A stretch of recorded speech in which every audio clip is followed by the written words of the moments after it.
fun begins.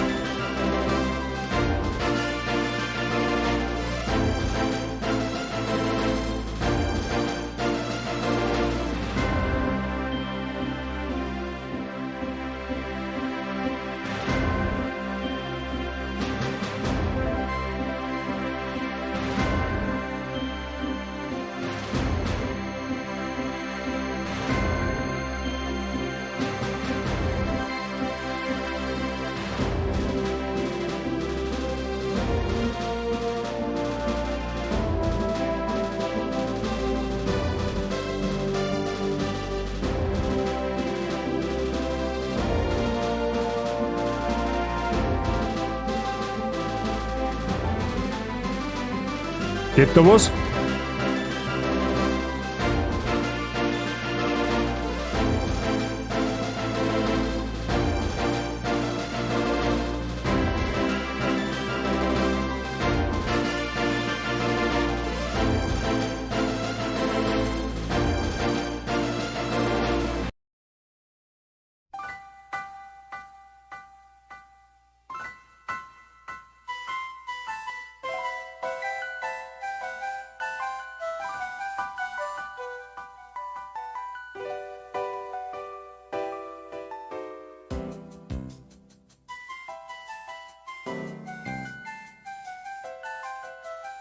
So, grüß Gott beieinander. Mr. Option, Mr. Seitching, der Mr. Price und der Herbert.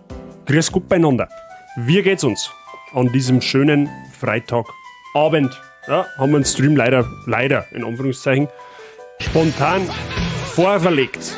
Haben wir eben vorverlegen müssen. Und ich merke gerade, mein Trinken vergessen. Aber gut.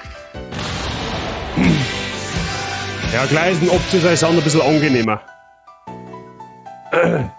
Bin faul und faul. Rutsch gut mit der bayerischer Lackel und bleib so wie es bist. Fonsi, danke dir für deine 5 Euro. Ich wünsche dir natürlich auch einen guten Rutsch. Schau mir vor, falls wir uns nicht mehr hören daten. Danke dir. Ja, bleib gesund und auf ein geiles 2023, würde ich sagen. Ich bin zwar morgen im Vormittag auch noch mit da, weil es wirklich war. Aber Dankeschön. Habe ich die Ehre, abgesehen davon. Wie geht's euch? Alles fit beieinander? Ich hoffe doch. Kurze Info vorab bezüglich des Streams morgen. Wir fangen mal ungefähr eine Stunde später an. Ja, ich hab privat noch was zum Tun. Ich, Idiot, habe Apps übersehen, was einzukaufen, was eigentlich dringend notwendig war. Jetzt werde ich es morgen noch kurz am Vormittag erledigen und circa zwischen 10:30 und 11 starten wir dann durch. Okay? Burgi, habe ich die Ehre. Ja, ich wollte eigentlich auch mich vors Füdel hauen. Mein Bett war sehr effektiv gegen mich. Ja, blöd. Das ist dumm, wenn der Powernap zum Powerschlaf wird. Nein, ich habe heute in der Früh meinen letzten gehabt. Ich habe es gesehen tatsächlich, aber ich war in der Früh dezent gestresst unterwegs. Ja, wir haben unser Hasengehege neu gemacht. Wir haben dann noch ein bisschen zusammengerammt, Weihnachtszeug verstaut und so weiter und so fort. Also es war dezent stressig. Ich hab leider nicht reinschauen können. Aber ich hoffe, du hast dann nicht mehr streamen gehabt. Verb habe ich die Ehre, Double M habe ich die Ehre. Und merci für den Lurk. Du willst dich vors Beidel hauen. Okay, ja, ich verstehe die Frage schon. Ich muss dein Wort von gestern noch nachholen. Ich hab ohne Scheiß, ich war gestern nach dem Tennis so derartig fertig, dass, also ohne Scheiß, ich bin ins Bett gegangen und das war dezent. Einfach mal durchgeschlafen von 9:30 bis um 8 in der Früh. Ja, hab ich aber auch gebraucht. Ja, ich glaube, nimmt man dann keiner Base.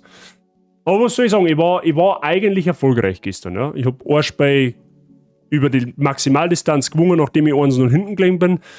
Und das zweite Spiel habe ich leider dann knapp verloren, obwohl ich schon vorn gelegen bin, aber that's Tennis. Ja, das hilft mir nicht. Aber alles in allem war es ein erfolgreiches Turnier. Ja, so glaube ich, kann man das im Raum stehen lassen. Ja, bis auf das, dass ich nochmal neu angefahren habe müssen, weil der Spielstand auf einmal fort war. Ja, das Problem, das kenne ich, das habe ich auch schon mal gehabt. Bei Nio zum Beispiel. Ja. Bei Nio einmal, das war, keine Ahnung, das ist über ein Jahr her, wo ich Nio im Stream gezockt habe. Da war auf mein Spielstand auf einmal weg, da wo, glaube ich, 20 Stunden schon drauf und habe ich gesagt, sorry, das spiele ich nicht nach. Aber das ist manchmal ganz komisch.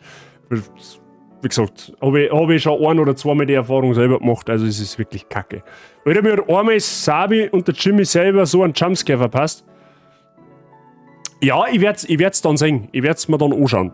Und ich werd dann wahrscheinlich auch mein Tablet ins Gesicht einkriegen, dann, wenn ich mir's im Bett in aller Ruhe dann kurz vorm Einschlafen so ein bisschen mir geben möchte. Ja, dann habe ich wahrscheinlich morgen eine blaue Nosen. oder der Schrank ist dann kaputt, weil das Tablet dagegen wirft. Aber egal, ich sag das noch mal durch, habe ja noch 3 Monate Zeit fürs Neue. Ja, das kommt ja erst im März, abgesehen davon. Das stresst ja dann nicht. Das kriegst du hin, meine.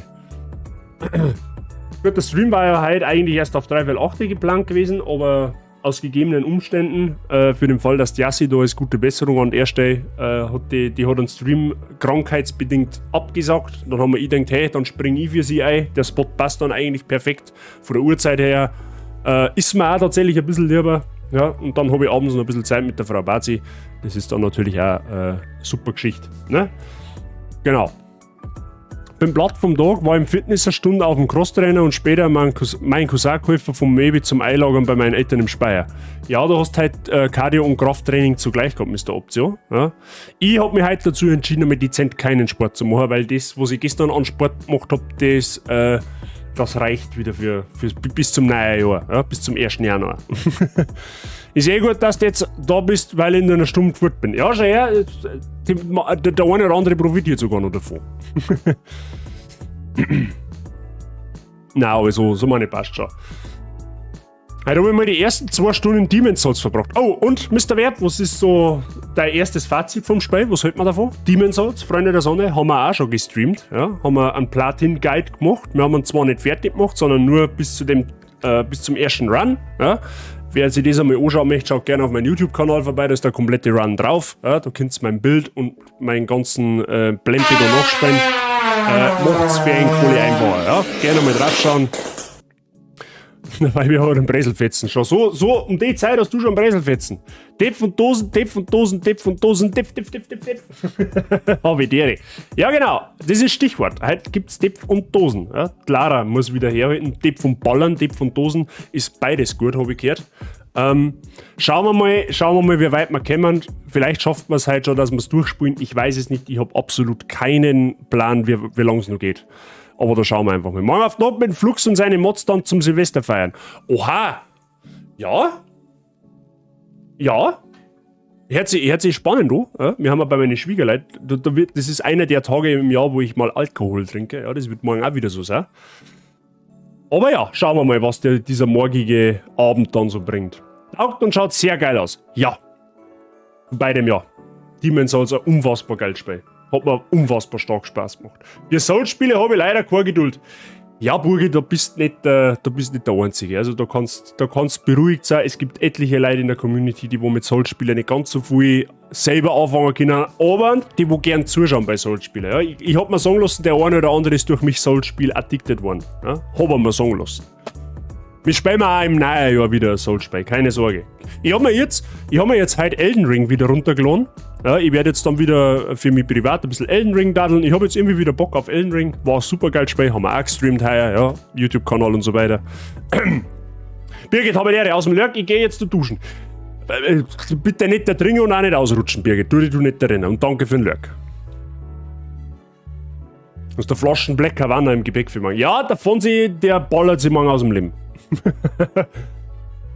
Naja, wenn du das mit alt nur einmal im Jahr tust, kannst du dich schon aufs Sterben stellen am 1.1. Nein, da feiert man Gott sei Dank nichts. Also durch das, dass ich zwar sehr wenig Alkohol oder sehr selten Alkohol trinke, vertrage ich verdammt viel. Ja? Also ich darf nur nicht den Fehler machen, dass ich das Mischen anfange. Wenn ich das Mischen anfange, dann bin ich am ersten tot. Das stimmt. Aber wenn es bei einer Alkoholsorten bleibt, dann da saufe ich das wie ein Fassel. Ja? Da merke ich dann eigentlich auch nichts. Ich schaue zu, aber selber spiele ich es nicht. Ja, du bist auch nicht der Einzige, ja? Definiere viel. Keine Ahnung, 20 halbe, 15 halbe, was weiß denn ich? Ich schaue nicht auf die Menge, ich trinke nicht einfach. Ja, nicht gegen Durst, sondern einfach so, weiß ich nicht. Keine Ahnung, letztes Jahr Silvester, glaube ich, 11 halbe und ein bisschen Mischzeit gehabt, weiß ich nicht. Ist halt bloß ein 0-Zimmer, der rührt auch nicht an. Ja, wenn du natürlich geübter Trinker bist, dann rührt das nicht an, das ist schon klar. Äpfel gibt's Barayassi, also Silvesterquatsch mit Saufi. Das eventuell heißt es wahrscheinlich ziemlich sicher. Mischen ist gefährlich. Ja, Mischen ist sehr gefährlich. In meiner Jugend sehr böse Erfahrungen gesammelt damit. Nicht gut. Nicht gut. Ja, also für Leute, die noch nicht ganz so im Alter vorgeschritten haben wie ich, bleibt es bei einer Sorte. Ja, Mischen ist keine gute Idee. Ich schaue da in Elden Ring gern zu. Ja, Streamer tue ich es nicht mehr. Elden Ring streamen tue ich nicht mehr. Zumindest nicht in absehbarer Zeit. Ja, ich habe es ja schon gestreamt damals bei Release komplett. Ja, also fast komplett. Ich habe natürlich offstream auch einiges da, weil das sonst den Rahmen gesprengt hätte. Also wenn du sehen möchtest, wie ich mich in Elden Ring angestellt habe, dann schaust du auf meinen YouTube-Kanal vorbei, da ist das komplette. Da sind alle 13 Watts, die da gestreamt worden haben, online. Ja, der Anfang ist dabei, mitten ist dabei, das Ende ist dabei. Kriegst du alles mit. Ne? Bist du noch im First Run, Level 165? Ja, das geht sich hin. Das war ja am Ende ungefähr 165, 170, sowas. Weiß nicht mehr genau. Mischen ist Arsch. Oh ja, definitiv. Man muss nur vor dem Schlafen gehen 21.0 Non-Alk trinken, dann bis zu 99% immer safe vom Kater. Problem ist eher, dass dann noch. Also, ja. 2 Liter, ja, 21 Liter. Ja, das hat auch schon wie ein sein, Entschuldigung. Du bist kurz vor der Malenia und bau gerade mein Bild um. Viel Spaß. Viel Spaß. Malenia. Hat Spaß gemacht gegen die. Sehr. Also gar nicht. Ich kann da sagen, Malenia ist Next Level. Ja, also, die wird dich verhauen. Noch mehr als jeder andere Salzboss, so viel kann ich da sagen. Aber mach da am besten selber ein Battle. Naja.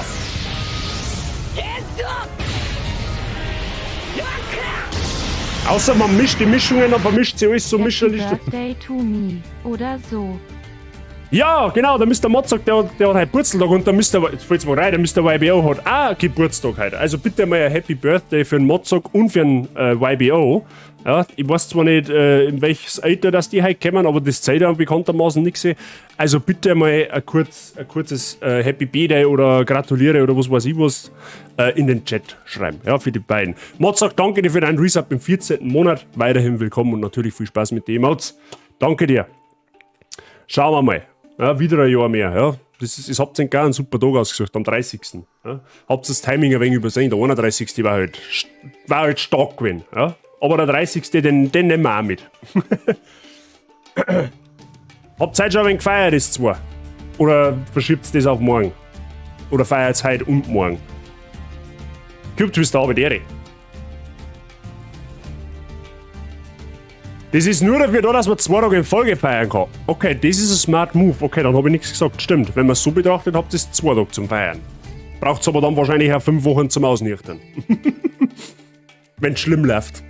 Da geht's neue Jahr schon schlecht los. Weil eigentlich nicht so direkt, ich kombiniere das immer mit Silvester. Das ist auch absolut legit, wenn du mich fragst. Dein Onkel und Cousine haben morgen. Ja, also das ist dann eine Doppelfeier an einem Tag. Das soll ja auch intens sein, habe ich gehört. Aber gut. Mescalin habe ich dere. Ich gehe jetzt zum Inder, Fett einfuhren und dann in die Taverne Met und Bier rein ins Gerät. Ja, du brauchst eine saubere Unterlage, die gescheit saugt, Motzog. Da bist du auf alle Fälle schon mal perfekt unterwegs. Wifi habe ich dere. Ich bin auch da, also, ne? So, Leils, ihr seht es schon, wir werden halt weiterballern und weiter dipfeln, wenn man so sagen soll. Ich weiß ehrlich gesagt nicht mehr ganz genau, wo wir stehen geblieben haben. Am Strand auf alle Fälle. Wir haben letztes Mal einen der Gefährten verloren, ja, der ist draufgegangen. Er ist mehr oder weniger in Liebe gestorben. Also meines Erachtens ist das weggeschmissenes Geld. Mr. Fonse. Warum fangen Sie jetzt schon wieder? Sie müssen schon wieder aus der Reihe tanzen. Warum tun Sie denn das? Fonse, danke dir für deine 5 Gifted Subs ans Mönchen, an den Zuccato, an den Willy Shakespeare, an den Chris und an den Dio. Vielen Dank für deine 5 Gifted Subs. Falls wer von den Beschenkten da ist, bedankt sein bitte beim Fonse und viel Spaß in der Party gegen und viel Spaß mit den Mods. Dankeschön. Halt, Barten! Ja, ist ja schon gut, dann halt mein Maul. Fonsi, danke dir. Das muss nicht sein, das weißt du. Ja, hey, da schaut halt einer vorbei, der kennt dich nicht, aber hat schon viel gehört von mir. Ah ja, ja, gut, dann der soll sich dann im Chat melden. Der rührt sich dann schon, wenn's pressiert. So, Leute, ich glaube, wir fangen mal Spein an. Der Stream geht heute ungefähr bis um eine 3:08, die 8 sowas. Und dann schauen wir mal, wie viel Meter das wir jetzt da machen können mit der Mieze. Ja, mit der Lara Mieze. Werden wir schon hinbringen. Hoffe ich zumindest. Ja. Da schauen wir jetzt einmal. So, der Ton schaut gut aus. Das passt ja. Wenn nicht, dann wird es schon schreien. So.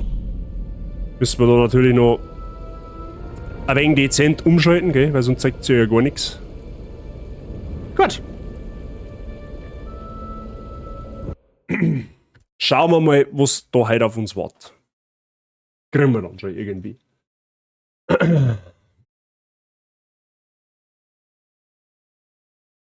So.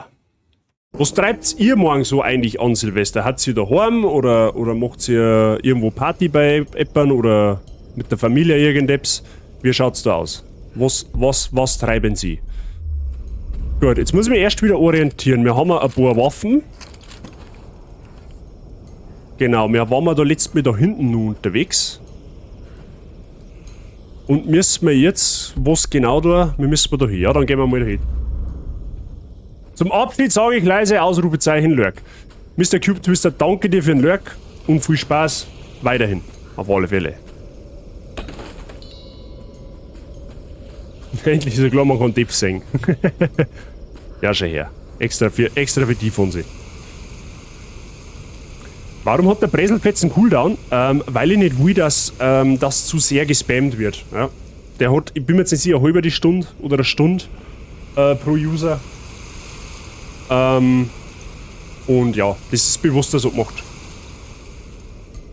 Party in Farbe und bunt, sehr gut. Der Leo sitzt schon mit dem Schutzhelm im Eck. Okay, saufen mit den Kletterkollegen, 12 Flaschen Met und ein paar Kilo Fleisch, den schon. Oha! Okay, beim Motzog war ich drin. Ich mag auch Arsch. Okay, du kriegst dann, der Preis kriegt dann auch schon noch her. Wo legt man eine Espresso-Kaffeemaschine, die 0,5 Liter auf Kaffee ausspuckt? Jetzt sehe ich schon, du schreibst wieder etwas wie irgendwas versaut. Weil die weil wir alles auskennen, deswegen hat er Cooldown, genau. Ja, okay. Schauen wir mal.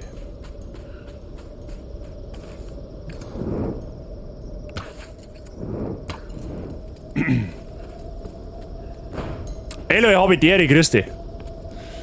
Alles fit bei dir? Aha, wir haben mal Bogenmodifizierung gefunden. Das ist zauberhaft. Also Fackel, das ist gut für uns.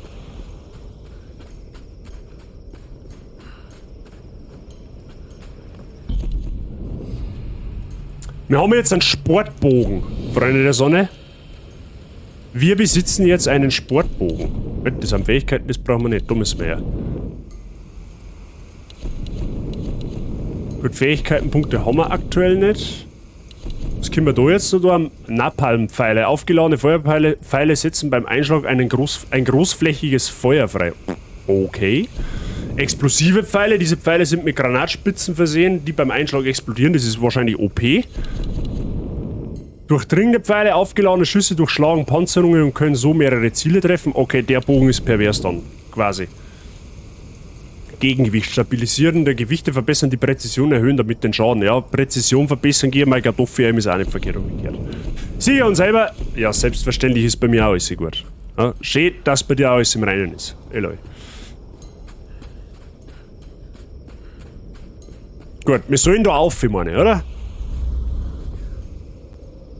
Dann schauen wir halt einmal, ob wir da hinkommen.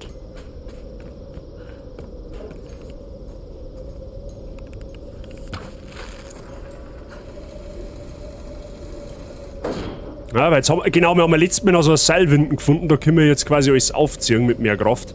Das ist also schon mal gar nicht schlecht. So. Ein perverser Bogen ist doch Gummilippen vorne drauf. Weiß ich nicht, das wollen wir jetzt glaube ich auch nicht rausfinden. Hey Leute, danke für den Lurk. Viel Spaß weiterhin. So, was ist jetzt da Phase, ist die Frage. So. Wie müssen wir da her? Und jetzt? Was müssen wir jetzt da machen? Ah, müssen wir... Kann man den Hebel hebeln? Ah, den Hebel kann man hebeln. Da schau her. Hallo?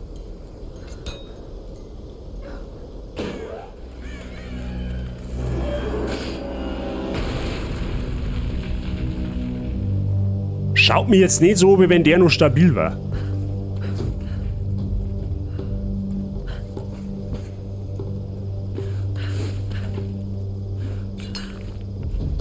Aber gut, wir haben auch nicht umsonst Lara Croft, die wo das hinbringt.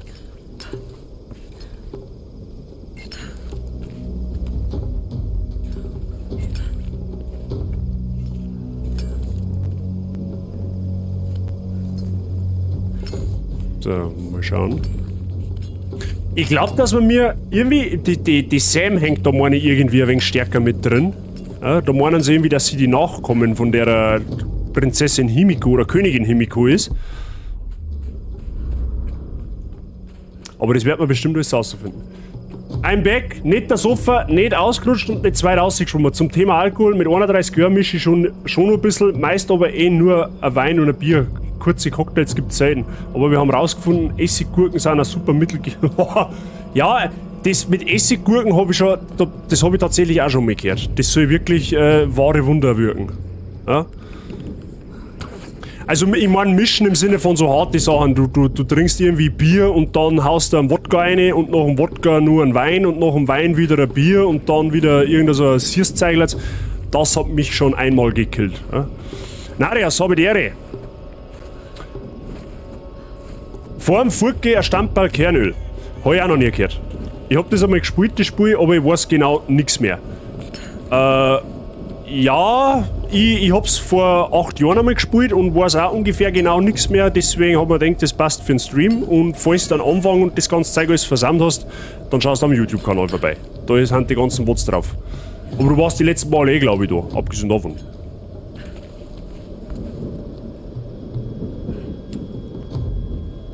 Baut sie nun auf Full HD und auf 50 Zoll. Mr. Seitsching, jetzt hätte ich mal eine Frage an dich. Wie schaut denn das Bild aus auf einem 50 Zoll Fernseher? Ist das annehmbar oder ist das ein wenig verpixelt?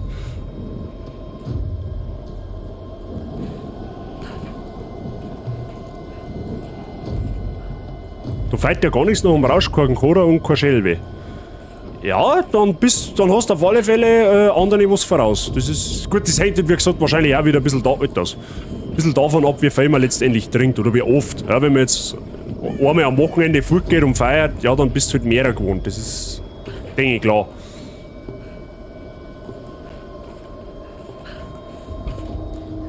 So, was haben wir jetzt da? Wir müssen da offensichtlich. Der ist wahrscheinlich ein wenig größer. Ja, ich glaube auch. Er genießt bei Legend jetzt auf 50 Zoll.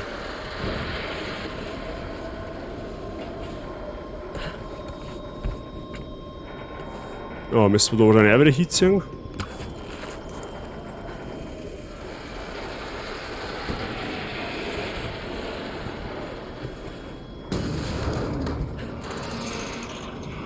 Ja, muss schon was aushalten, Clara, gell? So ist es jetzt nicht.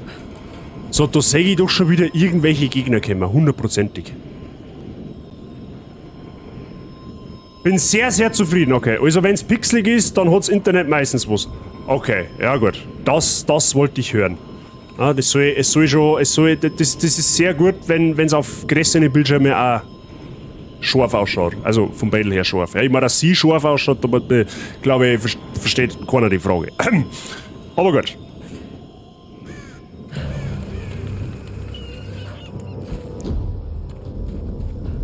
Gut, Moon ist voll soweit. Ja, du kannst auch mal schauen, wie es am 65er ausschaut. Aber wenn es am 50er ausschaut, darf sich am 65er normalerweise auch nichts gefallen.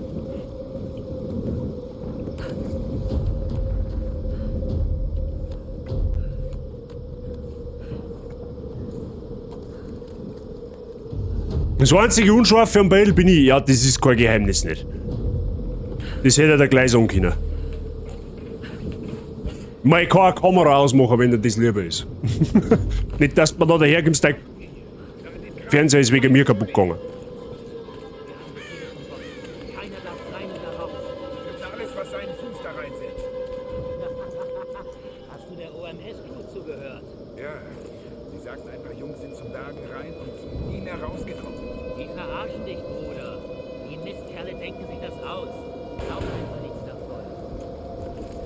Brauch Hilfe! Du gehörst mir!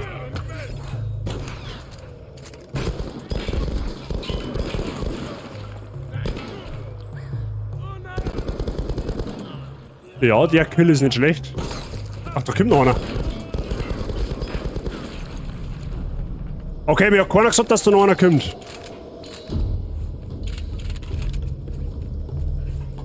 Ist der vorher schon da gewesen? Hab ich gar nicht gesehen. Aber gut. 65er ist auch gut. Perfekt. Perfekt. Genau das wollte ich hören. Der war oben. Den habe ich gar nicht gesehen gehabt. Sag ich ganz ehrlich, was ist. Ich habe nur auf die zwei heruntergeschaut. Aber gut. Gestorben ist er ja trotzdem.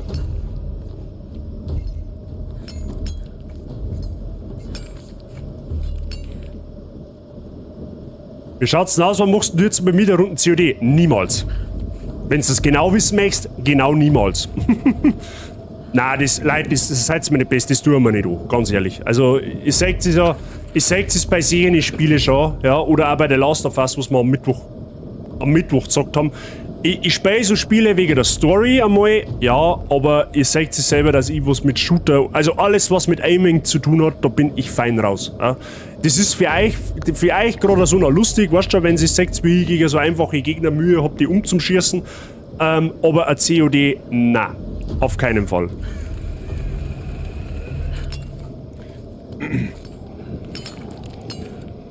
Apropos Games, kennst du Pokémon Showdown? Selbstverständlich.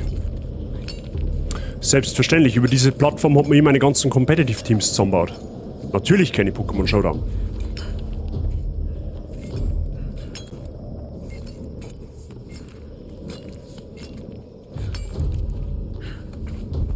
Mit Maus und Tastatur war halt auch leichter. Ja, mit Maus und Tastatur, das glaube ich da sofort, aber da ich noch nie mit Maus und Tastatur gespielt habe, werde ich das wahrscheinlich auch nicht mehr lernen und ganz ehrlich, ich habe auch keinen Bock nicht, es zu lernen. Deswegen lassen wir das. Ja?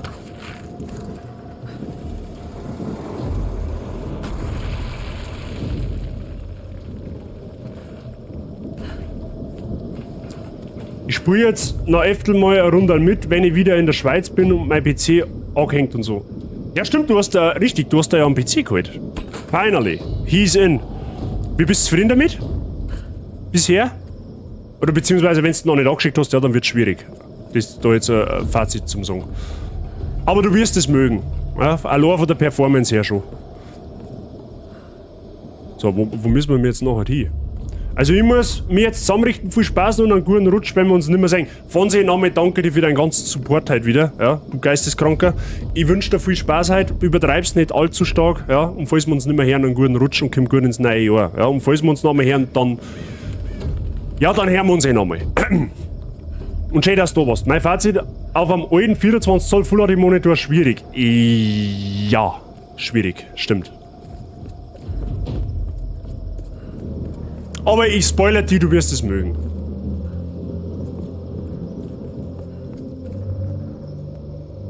Aber im Benchmark schafft er über 500 Fraps mit alles auf Ultra. Ja, das war eigentlich fast abzusehen. Ja, also du, von den Frames her und von den Details her, was du an Grafik am PC hast, kommst du bei der PS5 oder generell auf der Konsole nicht hin. Das ist Fakt. Obwohl man sagen, also ich muss schon sagen, auf der PlayStation 5 schauen die Spiele schon wirklich gut aus, aber von der Performance her sind die auf dem PC deutlich besser. Und ich spiele gern Konsole, ja. Ne? Ich spiele jetzt auch auf der Konsole.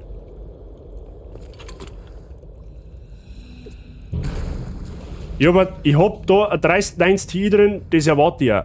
Ja, selbst wenn du nur 3070er drin hast, so wie ich, dann darfst du das auch erwarten.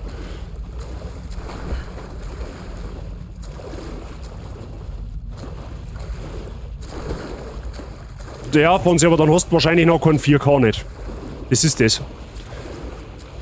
Also wenn wir mir mal umziehen und ich einen größeren Schreibtisch hab, dann werde ich mir meinen alten 4K 32 Zoll Samsung Fernseher am PC stecken, der kann nämlich 4K und hat HDR. Das wird dann mein Hauptmonitor werden dann, in der Mitte. Ja, ich weiß zwar dann nicht, wo ich die anderen zwei, wie ich das dann anordne, aber das werde ich dann schon irgendwie hinkriegen. Aber das ist noch Zukunftsmusik. Bist du am Nachdenken, ob du die 3070 Ti holst?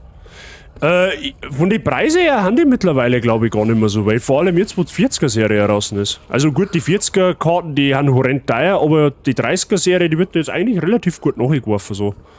Wenn ich mir überlege, mein 3070er damals letztes Jahr, wie es ich gekriegt habe, hat 1300 Euro gekostet. Die, glaube ich, kostet jetzt 700 oder so. Also zum Listenpreis.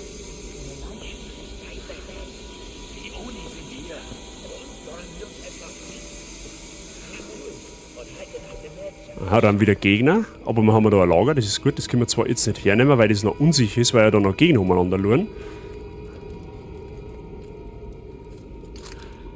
Ja, da meine ich, werten wir mal mit dem Sicherheitssturmgewehr rein. Aber vorher werden wir mal Anekdoten lesen. Kurz nach der Entdeckung des Grabs kamen die Oni. Zuerst gingen die Lichter aus und dann begannen die Schreie. Waren es unsere oder ihre? Der schreckliche Ton tobt immer noch in meinem Kopf.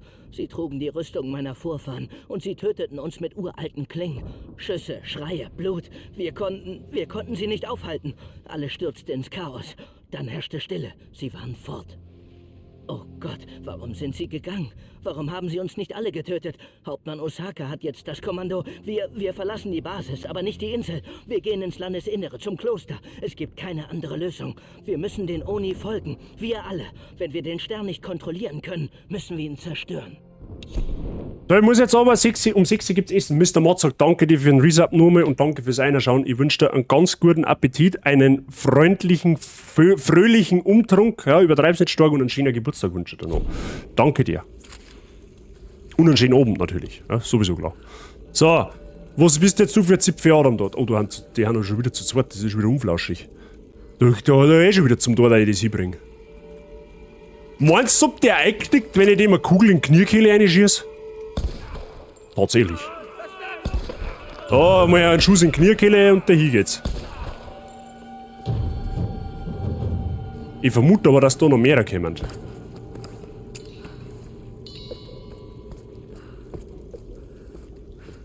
Ah, jetzt ist es nicht mehr unsicher, ja toll. So, können wir mir was aufwerten, ist die Frage, ja? Wir haben ja noch was. Pistolen, was haben wir denn da noch? Ah, da ist jetzt alles dabei mal fertig aufgewertet, ja okay. Dann schauen wir mal beim Qua. Wie schaut's da aus? Da haben wir noch das da offen, das kostet aber 400, das können wir uns gerade nicht leisten. Und was ist das da dahinter? Das kostet 500, das können wir uns erst recht nicht leisten. Ja gut. Wie schaut's mit der Flinten aus? Die ist voll dabei. Und beim Bogenmann ist alles zu teuer. Nein, die Napalmpfeile kann man uns holen. Ja, dann holen wir uns die mal. Feuerpfeile haben immer gut, habe ich gehört.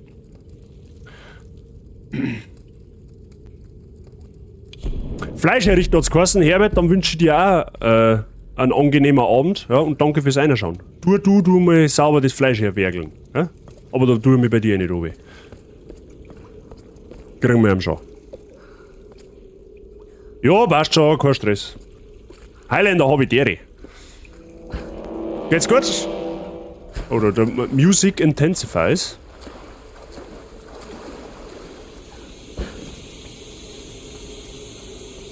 Hey, ihr habt's da ein Leck.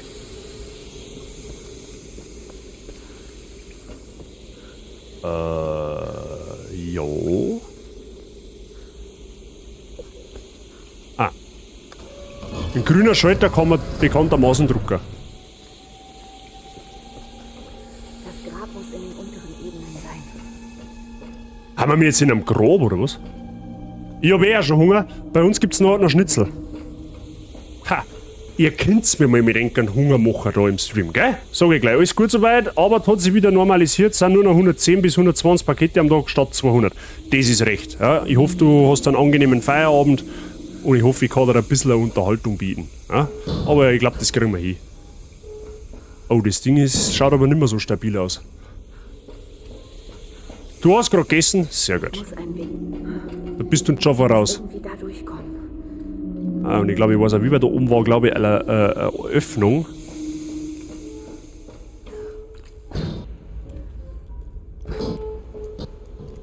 Muss man da so lange springen, bis es einbricht? Na, muss man nicht. Okay, müssen wir mal schauen. Okay, wenn ich jetzt mal den Knopf drücke, was passiert dann? Kann ich den Knopf überhaupt drücken? Ja, den kann ich drücken.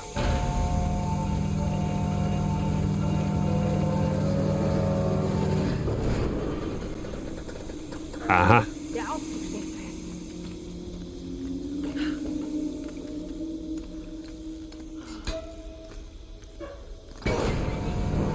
Jetzt ist er hier. Toll. Ich bin auf der richtigen Spur. Ich muss den Aufzug mit der Bucht Okay. Möchte auch Laras Knopf drücken. Ja, die Knopf möchte wahrscheinlich jeder mal mit drücken. Ja? Müsst ihr es einschicken. Du bist wahrscheinlich nicht der Einzige, der wo das möchte.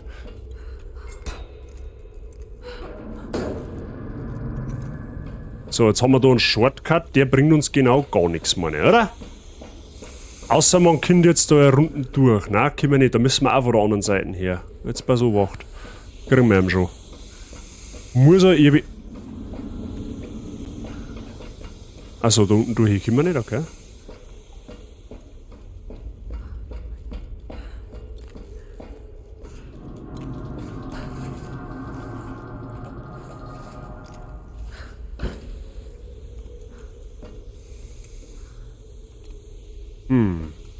Mal schauen. Wenn ich kann ich den Knopf Name drücken? Ja, kann ich. Geht aber nichts, okay.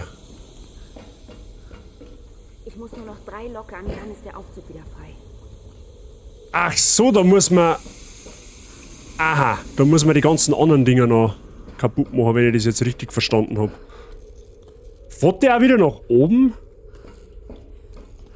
Ein herzerfrischendes Moin Moin aus dem schönen Norden. Aladdin Habideri. Wunderschönen guten Abend. Alles gut bei dir? Oh, warte mal, kann man? Ach, da ist auch eine Öffnung. Da schau her. Ja, Moment. Wir. Ah, da ist ein Lord. Da habe ich gar nicht gesehen. Da gehst du her.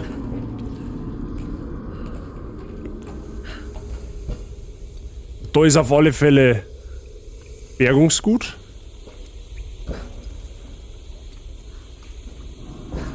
Hey, da kommt man jetzt. Ja, da kommt man schon durch. Ah, da hätte man sich festhalten können. Ah, okay. Ja, da muss man erst schauen. Ich muss da erst schauen, wie das alles zusammenhängt, oder? Ich muss die anderen Teile lockern. Ach, ich kämpfe seit 3 Wochen mit einer Erkältung. So langsam ist die Geduld am Ende. Und selbst. Oha, dann wünsche ich dir hoffentlich jetzt dann endlich schnelle Genesung, Aladdin. Ich hoffe, es wird bald besser.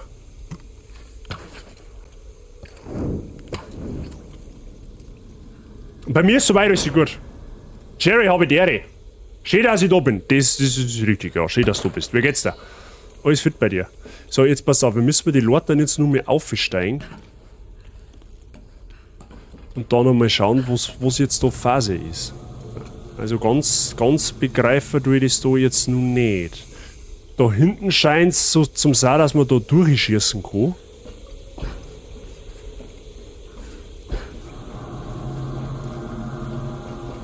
Hey, wie bin ich jetzt da vorher durchgekommen? War das mehr Zufall? Okay. Aber Moment, wie funktioniert jetzt? Was? 3 lockern, dann ist der Aufzug wieder frei. Ja, 3 lockern, das ist schon klar. 3 lockern ist zauberhaft, aber. Wie kommen wir da dran, ist die Frage. Jetzt passt's auf. Das muss ja irgendwie gehen. Jetzt drück du nochmal da das Knöpfel da. Ah, der fährt nach oben, da schau her.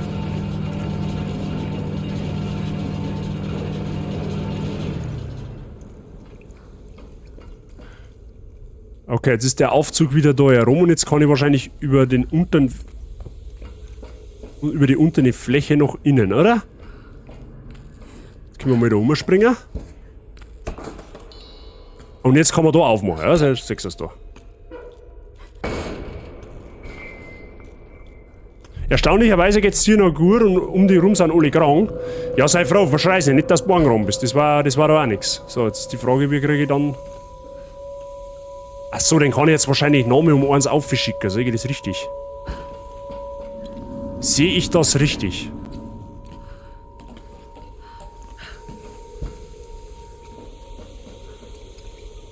Nein, das sehe ich falsch offensichtlich. Da oben ist zwar noch mehr ein Terminal, aber auf dieses Terminal komme ich jetzt aktuell noch nicht hin. Da müssen wir nur mal schauen. Jetzt steht er auf 3. Position. Gehen wir mal weiter nach unten. Fahren wir nochmal auf die 2. Position, also auf den 2. Stock hin. So, weil wenn ich jetzt da einer steige, hilft es mir ja auch genau nichts. Da ist jetzt Stock Nummer 2. Ich muss die anderen Teile lockern. Ja, ja, das ist schon klar.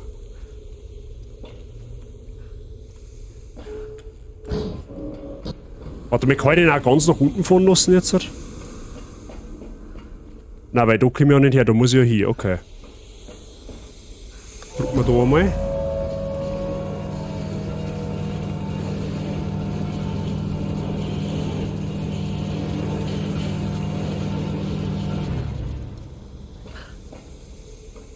So, wir haben jetzt, wo ist jetzt, da gehen uns jetzt das Zahnradl auf der Seite geht und so, das müssen wir dann von da aus irgendwie lockern.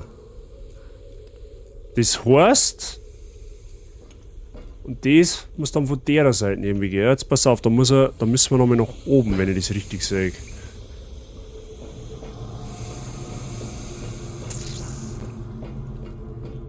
Von der Seite geht dann das Zahnrad. Noch 2. Ja, aber das ist ja komisch, weil ich kann ja... Warte mal, kann man da... Ah, okay, man kann da herspringen, dann gegen der zumindest schon mal. Ja, Moment, das bringen wir hin.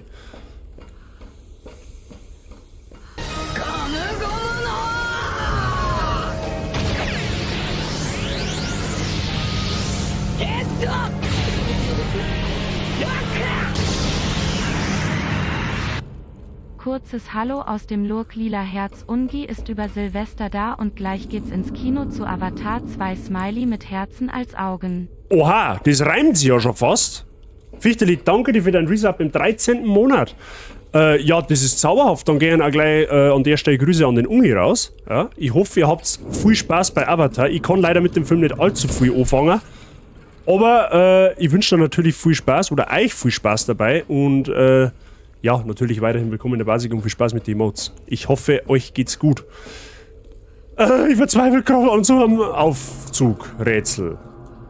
Warte mal, aber jetzt wenn ich das nochmal auffahre, dann habe ich ja da jetzt eine Öffnung. Für was die Öffnung ist, ob man die was bringt, das weiß ich jetzt nicht, aber...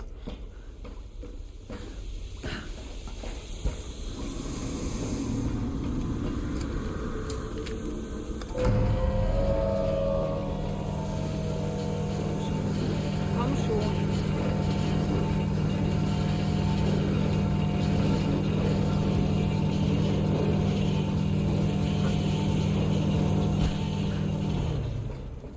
Aha, okay, das geht jetzt also aus.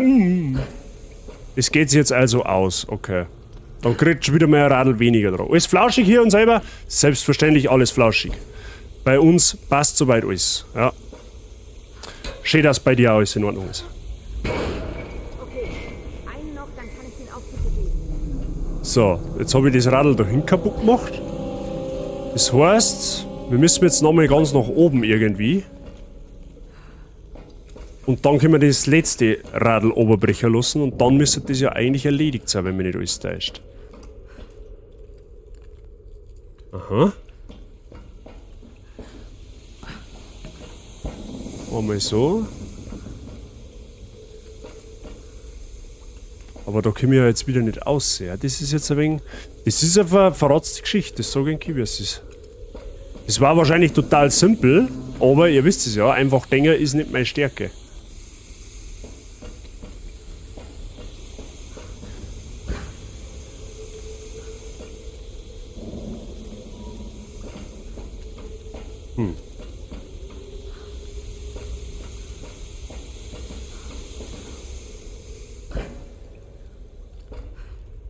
Weil auf Position war das Ding jetzt, ja. Aber das Problem ist, wenn der Aufzug da herum ist, komme ich von da nicht hin.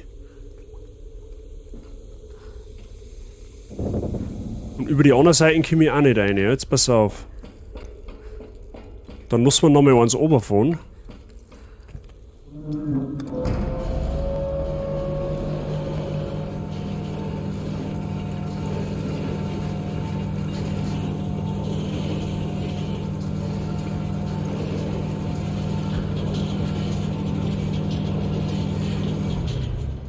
Aber warte mal, ist dieser Griffel die Wand dahinter?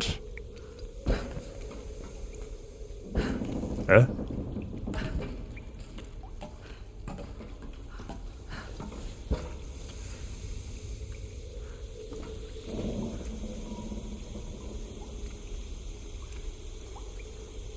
Ah, ich glaube, ich weiß.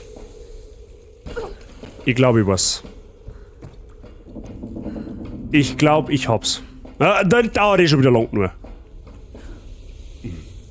Da wenn du da nicht auf der Kante stehst, dann steht es instant ab. Das ist ein bisschen lästig gerade. Aber gut.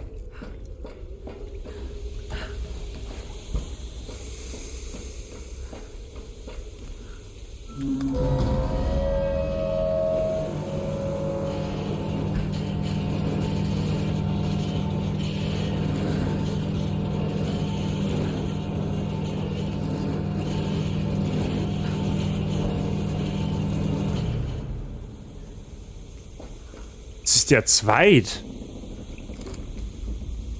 Ah, das ist jetzt blöd. Ich hätte jetzt gedacht, der fährt mit der Plattform genau da her. Stichwort Plattform.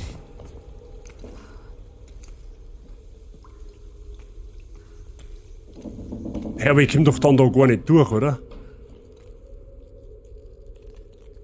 Warte mal, wo? Meine Idee war jetzt, den Aufzug auffahren lassen, dann muss man da irgendwo einspringen und dann einmal umrennen. Die Frage ist, bringe ich das zeitlich überhaupt hin? Ich muss dann da einrennen und dann da durch. Durch die Öffnung. Uiuiui, das kann aber ganz schön eng werden, ne? Das probieren wir jetzt einmal.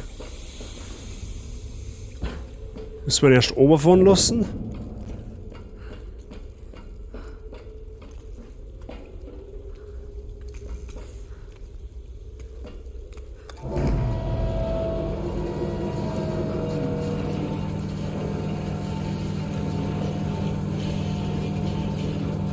Aber das schaffst du zeitlich nicht. Weil deswegen ist da nämlich auch die geriffelte Wand. Dass da einmal außen, du musst da rausspringen, damit du auf die Wand hinkommst. Aber schafft man das zeitlich, ist die Frage. Ja, musst ja fast. Du musst ja jetzt praktisch den Aufzug rufen. Dann da oben springen.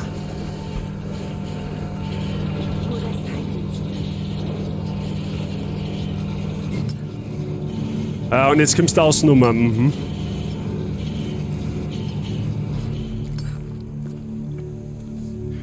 I'm sorry, das hat jetzt ein bisschen gedauert, aber manchmal wisst ihr eh. Manchmal muss man einfach mal versuchen zum Denken. Ja, für die Schrupflinten, ja, also immerhin hat es sich gelohnt. Können wir die Schrupflinten auch schon wieder aufwerten.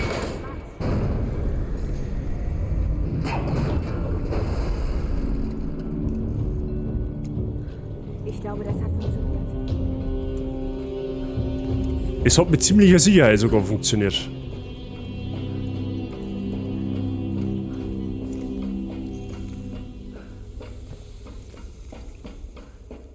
Gut, perfekt.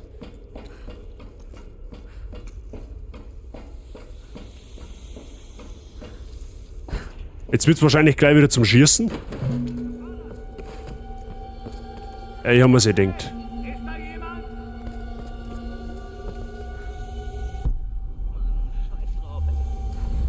Gibt's da Loot?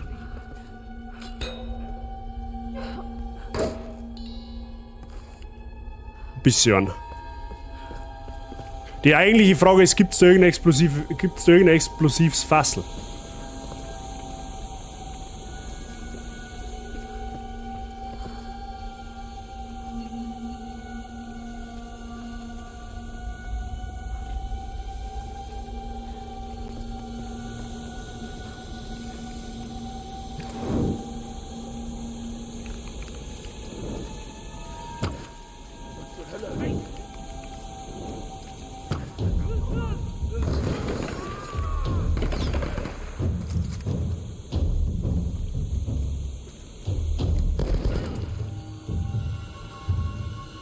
Da sonst noch einer?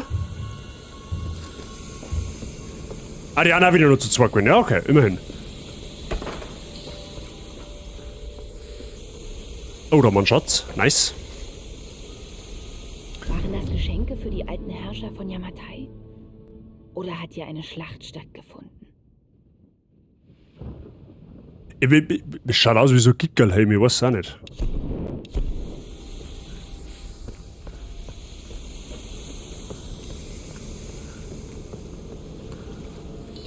Ja, aber natürlich unsere Gegner auch wieder noch Moon looten. Ja? Mehr Moon, mehr gut.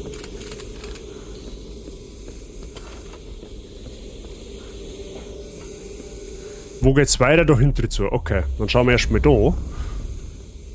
Da ist bestimmt noch der eine oder andere Spind, den man aufbrechen kann. Siehst du das da? Sag ich doch.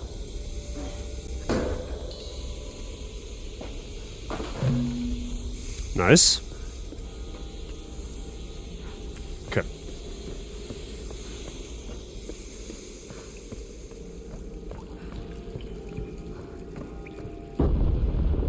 Oh, das hört sich nicht gut an. Okay, hier ist es. Aha. Ja, gut. So verlassen wie das ausschaut, wird das wahrscheinlich nicht sein.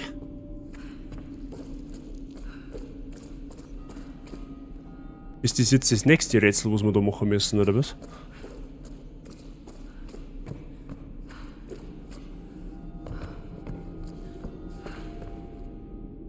Okay, da können wir nicht aufkraxeln, okay. Ja, gehen wir einfach mal der Treppen lang, das wird dann schon passen. Praise the Sun.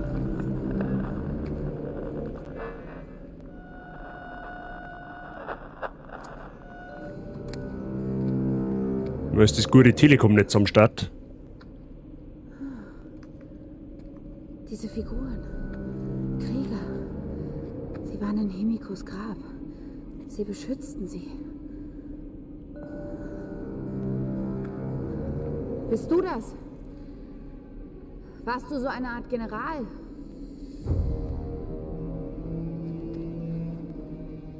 Du hast Seppuku begangen. Seppuku ist Selbstmord.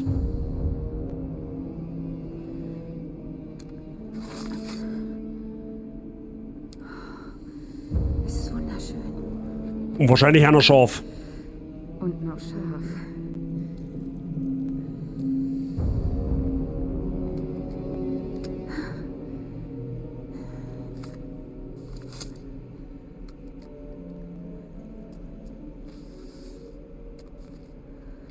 Ich habe die Königin enttäuscht. Das Ritual scheiterte. Die Priesterin wusste, nur der Tod würde sie retten und beging Selbstmord. Nun lebt die erste und letzte Königin ein Halbleben. Eine Seele in einem verwesenden Körper. Ihr Zorn wurde zu den Stürmen und erlischt erst, wenn ihre Seele von der Erde befreit wird. Meine Sturmwache ist auf ihren Schutz eingeschworen. Aber ich kann nicht mehr.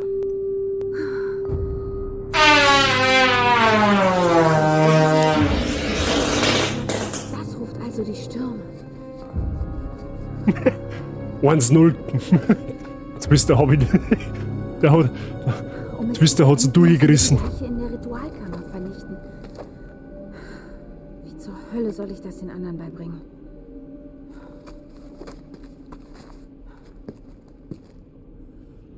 Ui, neue Waffen. Ich kann.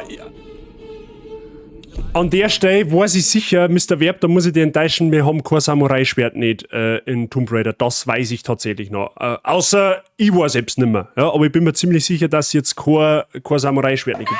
Du bist. Was? So witzig? Ich weiß, dass es in Tomb Raider ausschließlich Schusswaffen gibt. Und das Einzige, was du im Nahkampf mehr oder weniger hernimmst, ist das das Beil, das Kletterbeil, Kletterhaken, Ankerhaken, wie auch immer, das ist das Einzige, was du so ein bisschen im Nahkampf verwenden kannst. Obwohl es feiern darf, wenn es das Samurai-Schwert nimmt. Ich muss sofort hier raus. Dann nehmen wir mal Sturmgewehr. Der war nicht schlecht, na, auf keinen Fall.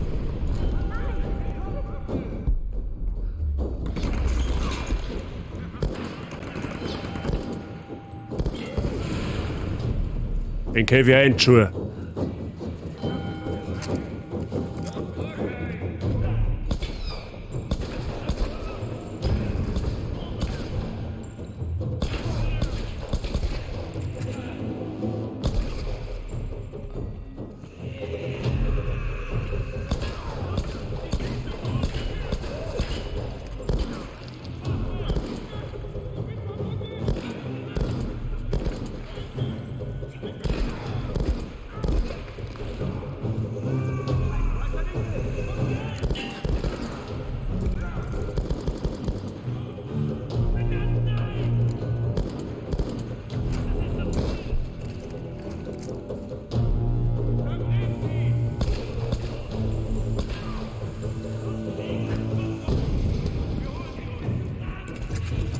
Ja.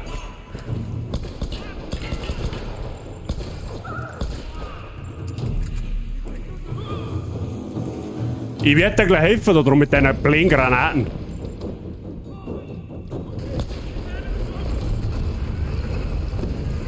Ah, was hast du davon?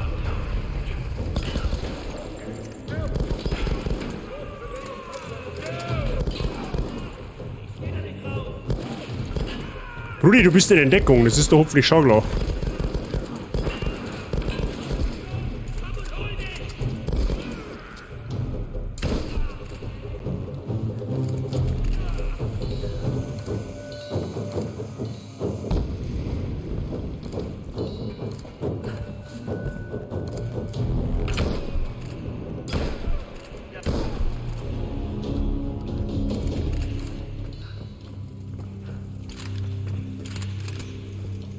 Ja, war gar nicht einmal so übel, oder? Für das, dass ich ein Noob bin in Schusssequenzen. Natürlich haben wieder 18.000 Schuss ins Nichts gegangen, aber mein Gott, na, das gehört ja bei mir quasi schon zum Inventar.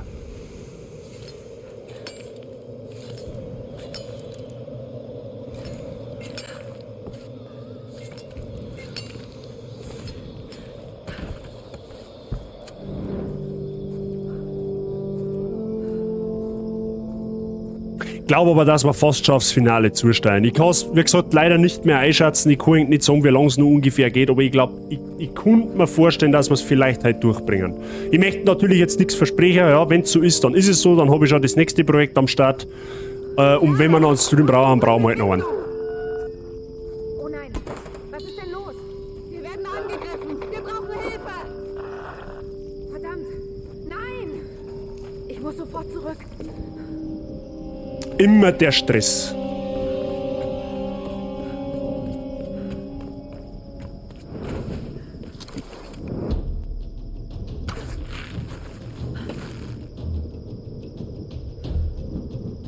So, ich muss schnell weg, ich komme dann wieder, also Hashtag Breselfelsen. Twister, danke dir. Viel Spaß weiterhin. Am nächsten Tomb Raider Teil. Nein, tatsächlich nicht. Der kommt irgendwann noch, definitiv, aber nicht im Anschluss. Wir fahren mit dem aber mit einer ähnlich guten Spieleserie weiter, okay? So gehen aber dann mehr dazu, wenn wir mit dem Projekt durchhören. So, jetzt brauchen wir mal einen Bogen, weil der... Die sind ab hier. Ein Pfeil in der Kniescheibe hat schon immer geholfen.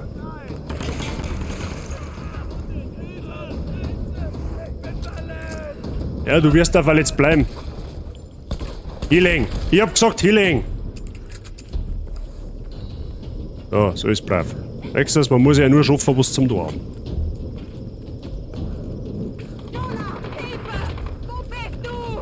Erst einmal Moon auffallen. Ja, mehr Moon, mehr gut.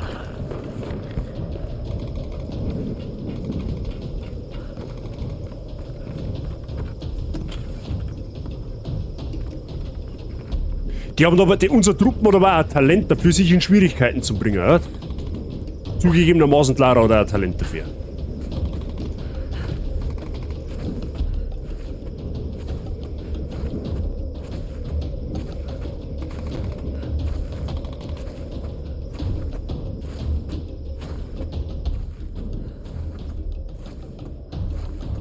Ah, da vorne haben wir, da hinten haben wir Feuer gewinnen.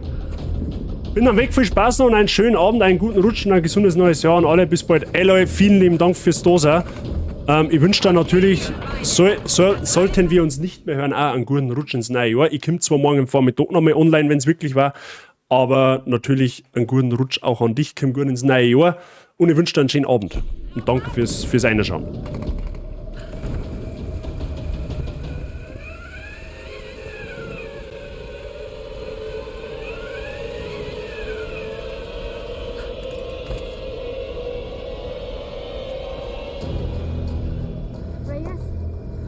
Verletzt? Na komm. Danke. Weißt du, ich dachte, das war's für mich. Keine Spur von ihnen. Was war los? Whitman hat während des Angriffs Sam gepackt und ist abgehauen. Oh, er bringt sie zurück zu Matthias. Hätten wir dir nur... Scheiße. Hätte ich dir geglaubt. Wie geht's jetzt weiter? Das Boot ist fertig. Wir brauchen Hilfe. Das dachten die bestimmt auch. Du hattest ja recht mit Whitman, Du hast doch aber... die Stürme gesehen. Sie greifen alles an, was sich nähert. Also, im Zweiten Weltkrieg waren Wissenschaftler hier. Und die glaubten, dass die Stürme aus einer Ritualkammer beim Kloster kontrolliert werden. Da sind noch viele Fragen, aber Sams Entführung hat damit zu tun. Und wenn wir ohne diese Antworten ablegen, sind wir alle tot. So wie die Piloten. Und so wie Roth. Hör zu. Was immer hier passiert, Lara verdient eine Chance. Wir können nicht zurück zu ihrer Stellung. Das wäre Selbstmord. Dort wird sie nicht sein. Sie bringen sie in dieses Gebiet. Und über diesen Zufluss kommen wir ran. Hör zu. Ich weiß, wie sehr du zu deiner Tochter willst. Glaub mir. Aber der Kampf ist noch nicht vorbei. Ich verlange nicht, dass du dran glaubst, Reyes, aber du musst mir vertrauen. Okay. Lassen wir es zu Wasser.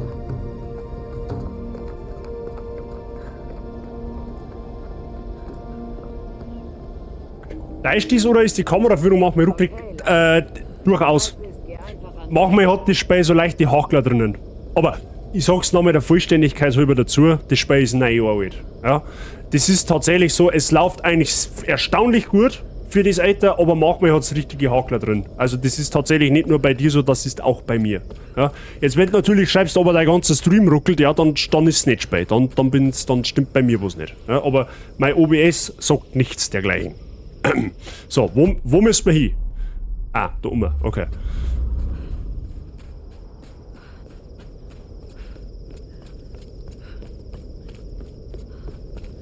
Das Spiel wirkt auch an manchen Stellen etwas schwammig. Liegt am Spiel, ja. Also das ist nicht nur bei Enker so. Was glaubst du dort zu finden? Willst du das wirklich wissen? Nein. Sag's mir trotzdem. Die Seele Wie da jetzt, das wirkt brutal schwammig. hat ihren Körper gefangen. Ihr Zorn ist der Auslöser der Stürme. Wird der Körper zerstört, hören die Stürme auf. Ja. Und was will Matthias von Sam? Keine Ahnung. Und das macht mir am meisten Angst. Hey, ich weiß, dass der Plan verrückt ist. Ja, ist er. Aber er ist alles, was wir haben. Richtig, dafür habe ich die Ehre. Wie gesagt, für ein Spiel, was 9 Jahre auf dem Bugel hat, ist das aber für heutige Verhältnisse noch verdammt gut.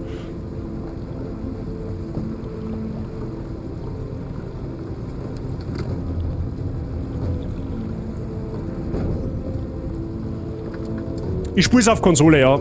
Weil ich hab's auf PC auch. Okay. Los geht's. Nein. Du wirst mit Reyes den Gleich. Haupteingang bewachen und ich gehe rein und hole Sam. Du gehst also allein? Je mehr Leute, desto größer die Gefahr, entdeckt zu werden. Wenn es gleich losgeht, tötet so viele Mistkerle, wie ihr könnt. Da sind aber nicht nur Solari, sondern da sind auch andere. Samurai, die königliche Sturmwache. Erschießt einfach alles, was nicht wie ich oder Sam aussieht. Mein kleiner Vogel, du schaffst das. Wir werden uns wiedersehen. Ist er unser Wir Freund? halten dir den Rücken frei.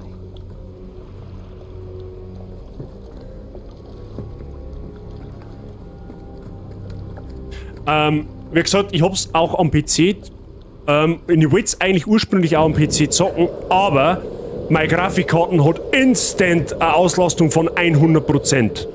Und das Spiel ist scheinbar so schlecht programmiert worden damals, dass das ein neuwertiger PC einfach nicht mehr verarbeiten kann. Mein PC verträgt einiges. Ja, wir haben einige Titel heuer gespielt, die wo grafisch deutlich besser beieinander haben als wir das Spiel. Ja, zum Beispiel Plague Tale, was wir am PC gezockt haben. Und da war meine Grafikkartenauslastung bei ungefähr 6%. Ja? Bei normaler Grafikeinstellung. Ja, ich hab's dann getestet, bei Plague Tale habe ich dann noch mit volle Grafikeinstellung genommen, ja, da eine Auslastung von 23% gehabt. Also ist wirklich, mein PC darf es locker schaffen, aber das Spiel hat meine Grafikkarte, also, oder besser gesagt, das Spiel, wenn ich auf meinem PC spielen darf, hat meine Grafikkarten wahrscheinlich irgendwann killen, wenn ich es noch dazu streamen darf. Deswegen habe ich mich dann für Konsole entschieden, weil da habe ich es ohnehin noch gehabt. Abgesehen davon. Aber gut. Aber eigentlich wäre es geplant gewesen, das am PC zum Spielen, ja.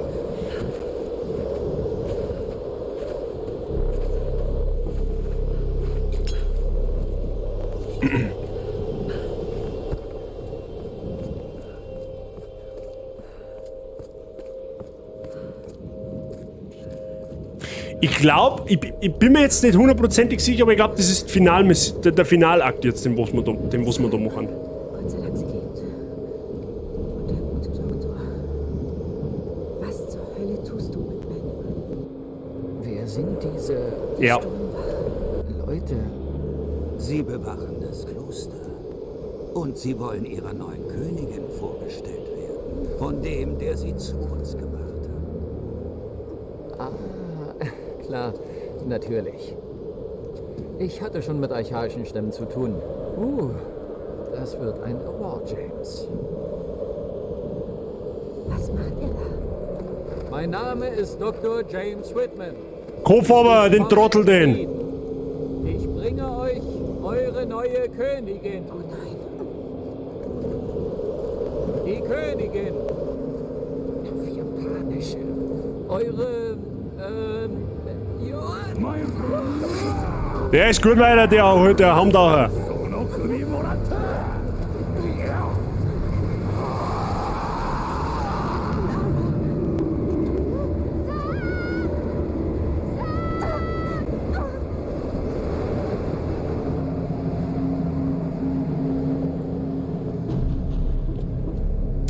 Ja, ich habe auch so gewisse Gedächtnislücken bezüglich dieses Teils. Ich weiß nur ein bisschen was. Den zweiten und dritten Teil habe ich tatsächlich selber noch gar nicht gespielt. Das ist auch auf meiner Streamliste in absehbarer Zeit irgendwann einmal. Ja. Aber an das kann ich mich jetzt tatsächlich noch ein bisschen erinnern. Ich glaube, dass das jetzt der finale Akt ist. Da kommt dann später so eine Burg. Ja, ist jetzt so eine Burgfläche, wie sage ich denn? Ja, wie so ein Dörfel innerhalb von einer Festung und da muss dann die ganzen Samurai-Deppen dort zusammenschießen und dann kommt dann noch irgendwie so ein Final-Dingens. Und das weiß ich tatsächlich nur so ein wenig. Ja, das liegt daran, dass sie bei dem Teil, das ist ja mehr oder weniger eine Neuauflage sozusagen, da soll die Geschichte ja nochmal neu erzählt werden. Da ist ja Clara noch überhaupt keine Überlebenskünstlerin nicht oder generell noch nicht so die Actionbraut, die es in die früheren Teile ist und wird da erst so mehr oder weniger in dieses Gewässer geschmissen. Ich weiß jetzt natürlich nicht, wie das dann im zweiten und im letzten Teil, der wo erschienen ist, ob es da schon ein bisschen abgebrühter ist, aber ich glaube, dass das bewusster so gemacht ist. Ja, das stimmt tatsächlich. Ja. Das ist teilweise dann ein bisschen zu actionlastig, wie sie dann da eingeworfen wird. Das stimmt. Die Sturmwache. Schützt nach all den Jahren immer noch ihre Königin.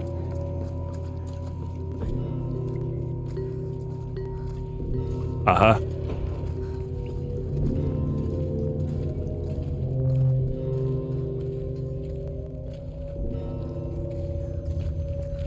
War wahrscheinlich jetzt auch nicht unbedingt schlau gewesen, sich mit denen alle anzulegen.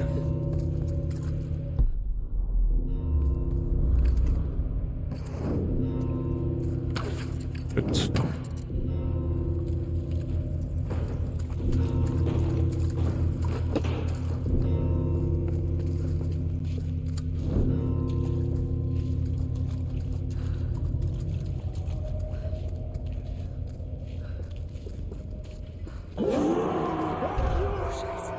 Oha!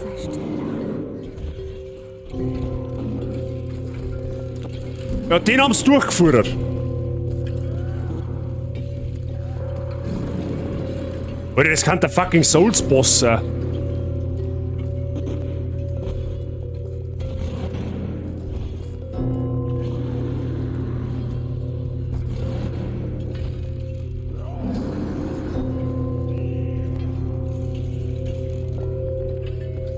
Unwahrscheinlich, ja. Wie viel kämen denn da? Ach du Scheiße.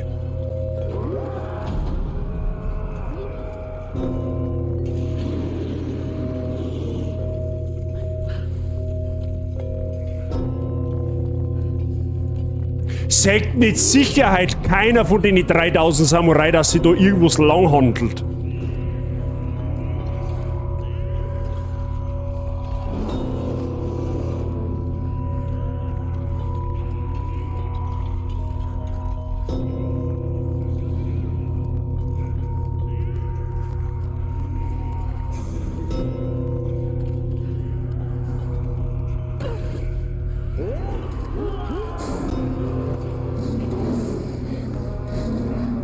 Ja, toll.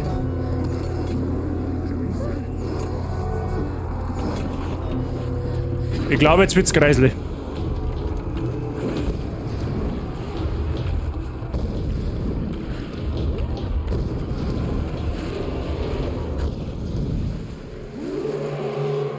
Können die auch normal reden oder einfach nur schreien?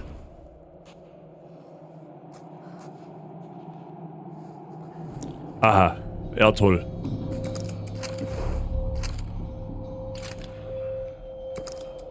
Gut, nachladen müssen wir erstmal nix.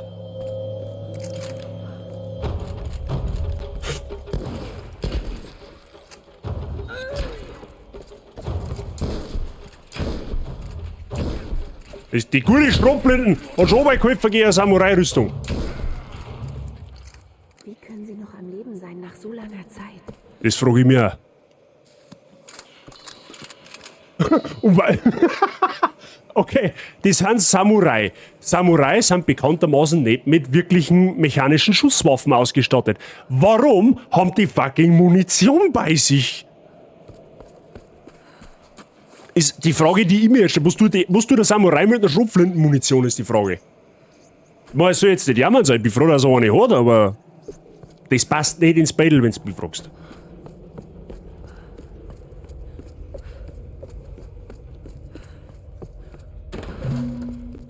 So. Das Gebet, das ich bei dem General gefunden habe, sagt, dass eine Seele in einem verwesenden Körper die Stürme hervorruft. Er muss damit die letzte Sonnenkönigin meinen, aber ich begreife nicht, was Himiko damit zu tun hat. Sie war die erste Königin. Matthias glaubt, dass Sam damit verbunden ist.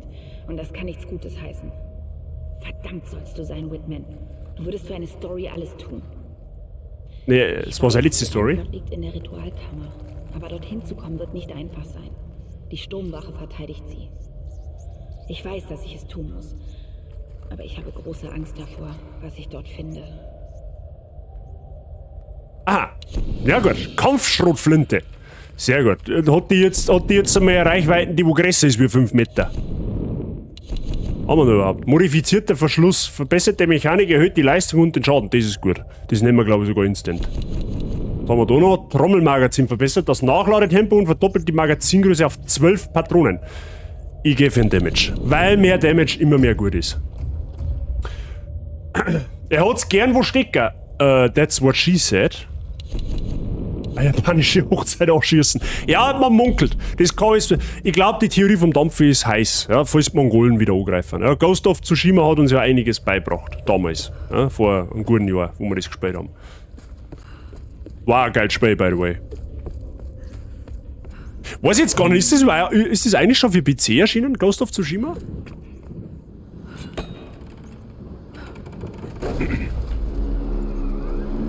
Ja, natürlich geht schon wieder der fucking Wind. Warum auch nicht?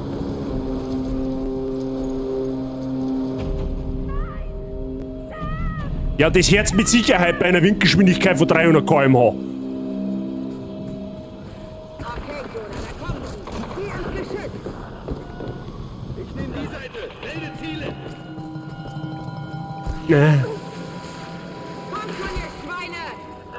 Tu doch mit Sicherheitssturmgewehr aus.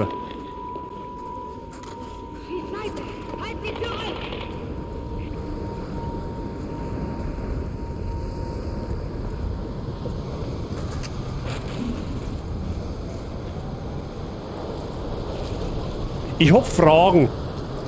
Wenn doch da die Brücke von dem Wind komplett auseinandergerissen wird, warum können wir dann auf beide vier sicher stehen?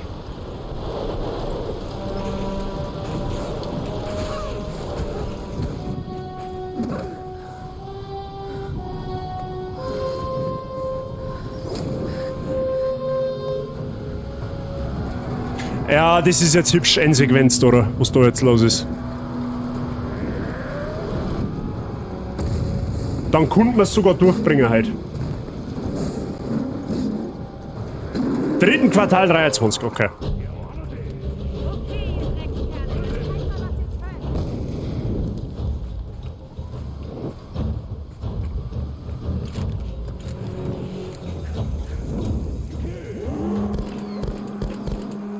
Aha, jetzt kommt hier quasi, okay.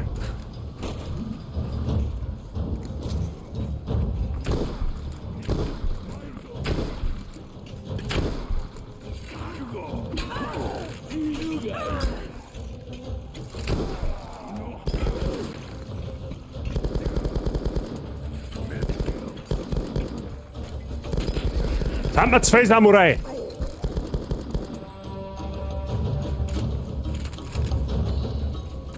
Super Idee, in einem Krieg mit mechanischen Waffen mit dem Samurai-Schwert daher zum Kämmer. Da hast du mit Sicherheit gute Aussichten auf Erfolg. Warte, aber das waren aber noch lange nicht alle, oder? Da kommen da noch deutlich mehr.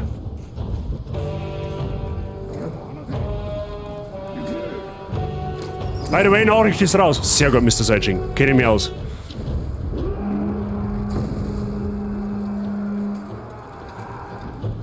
Aha.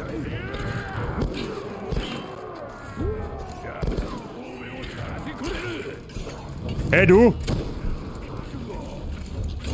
Oh, scheiße, ich hätte nachladen müssen. Verdammt!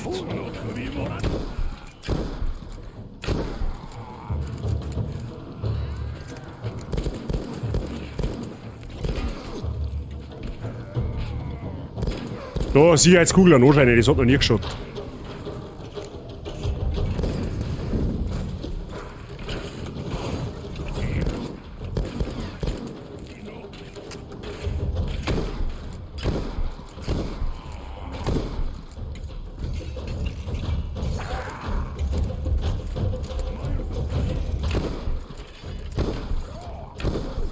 Dem sein Schädel kann man mit der Schrotblinde zusammenschießen.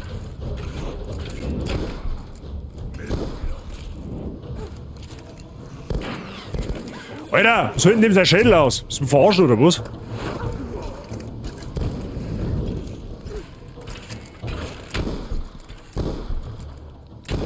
Ja, den hast.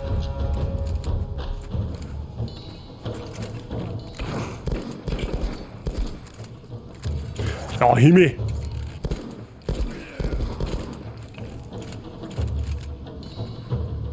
Okay.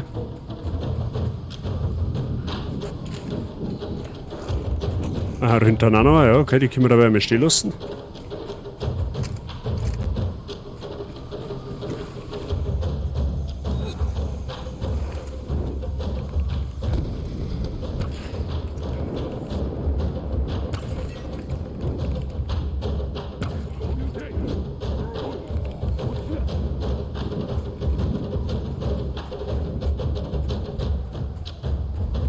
Ist da nicht gerade noch einer von der Seite gewesen?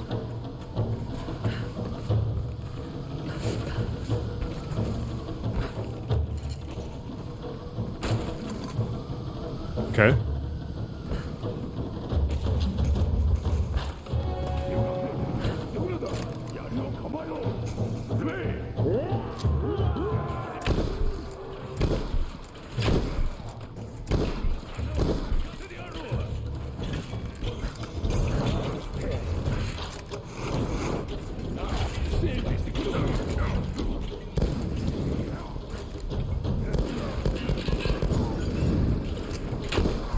Boah, die 2 Zipiaden da, die gehen mir ganz schön auf den Zeiger.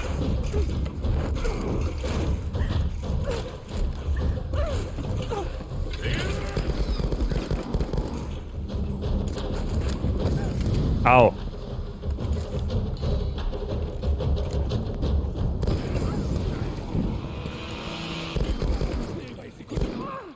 Wo kommst denn du jetzt her? Ja, okay. Das waren jetzt ein paar zu viel. Das waren jetzt ein paar zu viel.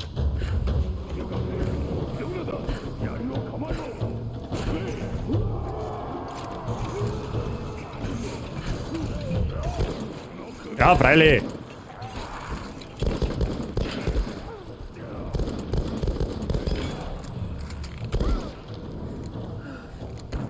Ja, freilich, halt doch dein Futzen, hä? Wie war's denn?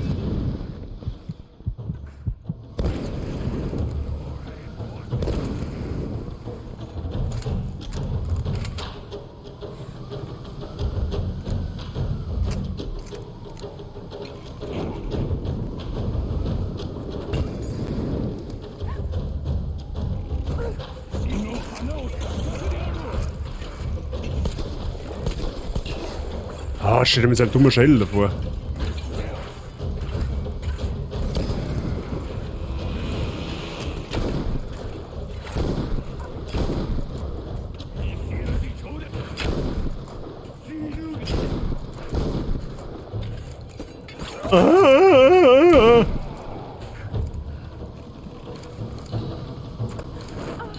Alter, du gehst mal so auf den Pistomer.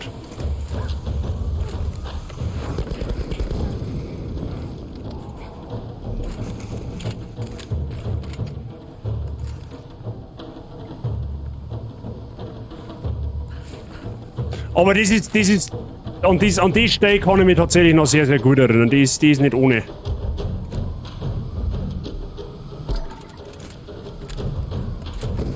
Und mit Sicherheitsgranaten umlassen, damit auch nichts passiert.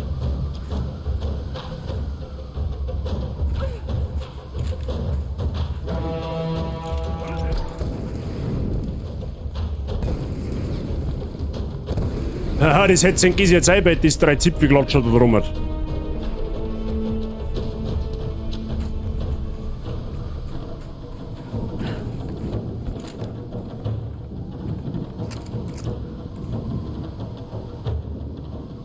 Mal schauen, nicht dass da nicht mehr umeinander steht.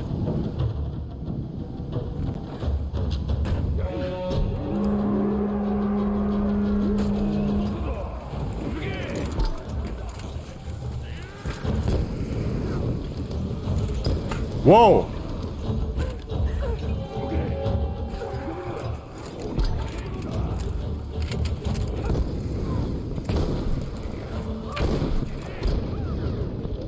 Alter, was explodiert denn da?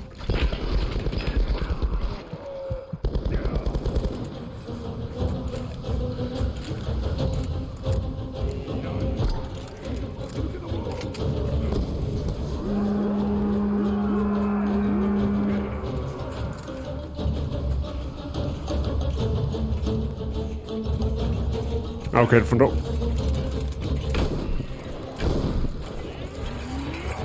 Was da vor mir Hans zu 5. Ja, perfekt. Okay, man kann einmal oben springen. Sehr gut. Ja, die Gegnerhorde, die ist nicht ohne. Da können wir vor mir 10, 15 Gegner gleichzeitig, so gefühlt.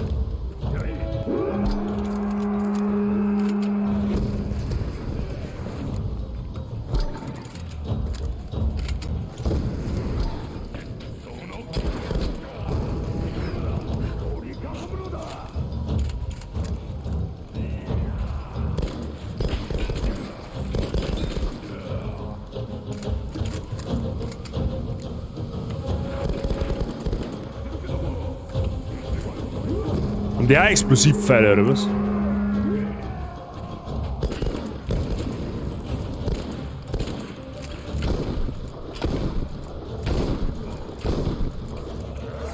Ah.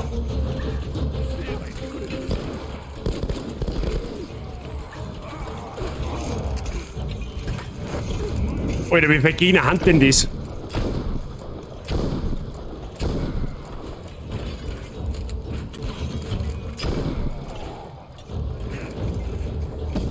Ja, oder Molly, sehr gut.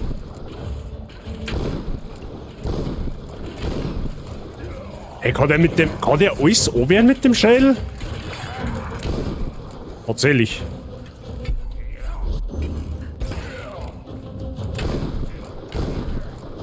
Arschkeibe.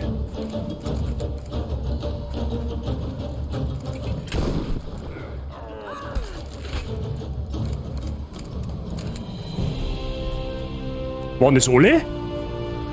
Ich glaube, dass der Dicke muss auch noch kommen.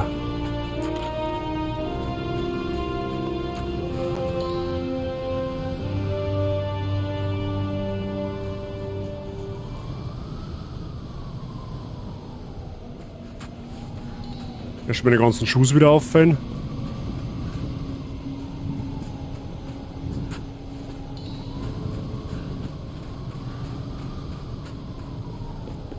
Okay, das ist das voll.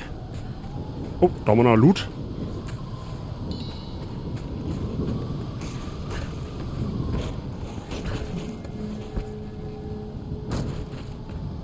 Haben wir alle Schuss voll? Nein, natürlich nicht.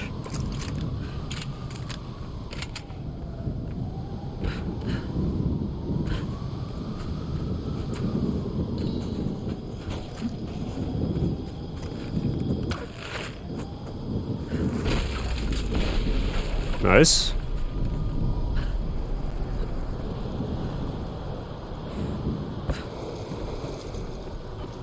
Okay, das hat jetzt so ausgeschaut, wie wenn es da noch was gab hat. Ich glaube, der Große ist der Endgegner, wenn ich mich... Ja, genau.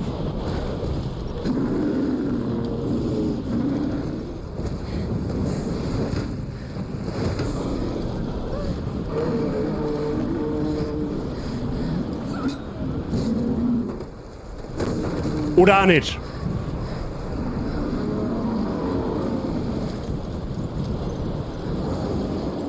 Alter, wie erbärmlich ist sowas am Bot zum haben, der anzeigt, wer anfollowt. Ah, ja, so, ja, jetzt verstehe ich, von welcher Person du... Also, es geht nicht um mich. Ja? Also, ich hab keinen Bot, der wo mir anzeigt, wer anfollowt, weil wie erbärmlich ist denn das? Ich verstehe, was... Okay.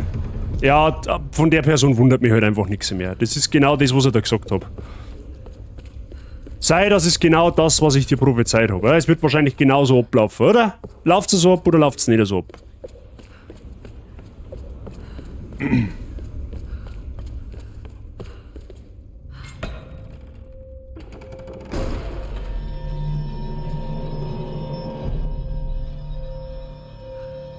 Aha, das schaut jetzt aber auch nicht sonderlich einladend aus, wenn du mich fragst. Urlaub machen darf ich da jetzt nicht. Ja, dann ist der eine oder andere einmal sauber hops gegangen.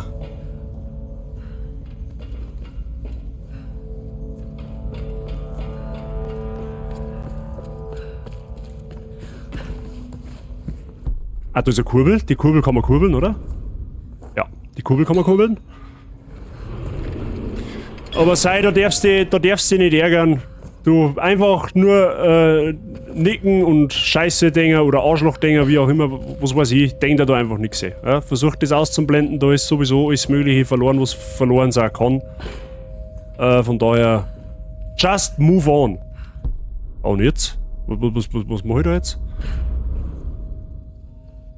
Jetzt bin ich da rund und komme nicht mehr auf, oder was? So. So, wie hängt das jetzt zusammen? Mal schauen.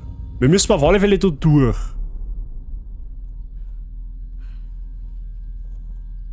Oh, was haben wir da? Oh, da haben wir einen Schatz. Sehr gut. Diese chinesische Töpferware ist Jahrtausende alt. Könnten Sie die Insel vor dem Aufstieg von Yamatai besucht haben? Hab gar nicht gewusst, dass es sowas auch gibt mit dem Bot. Du machst da keine Vorstellung nicht, was es alles für Bots gibt. Für Twitch oder durch Twitch oder über Twitch. Ja, da gibt's es gibt Sachen, wo du eigentlich denkst, die gibt's nicht. Und es gibt auch Bots, die sagen dir, oh, wer unfollowed.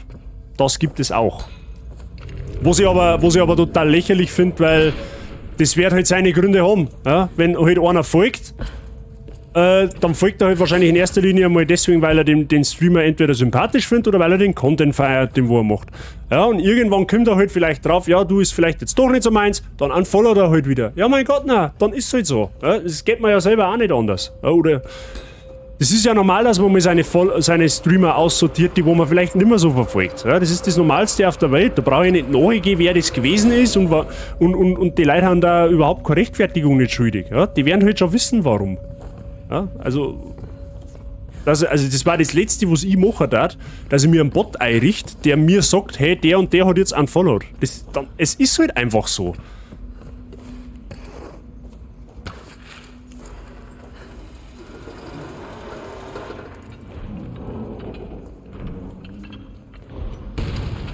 Ja, Highlander, genau so. Man muss halt erstmal abwarten. Man kennt eine Person. Schaut, das ist zum Beispiel auch so eine Sache, über die wir morgen gerne einmal ein wenig quatschen können.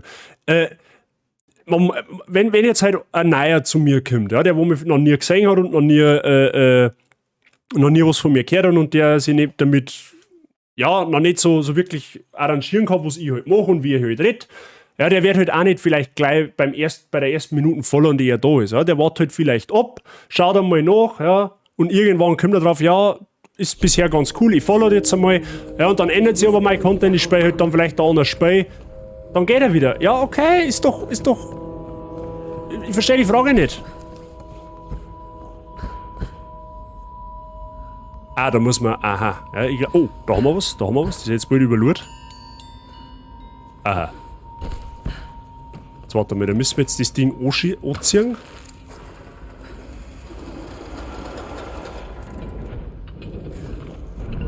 Ah, aber ich kann mich da jetzt nicht einhalten, oder wie?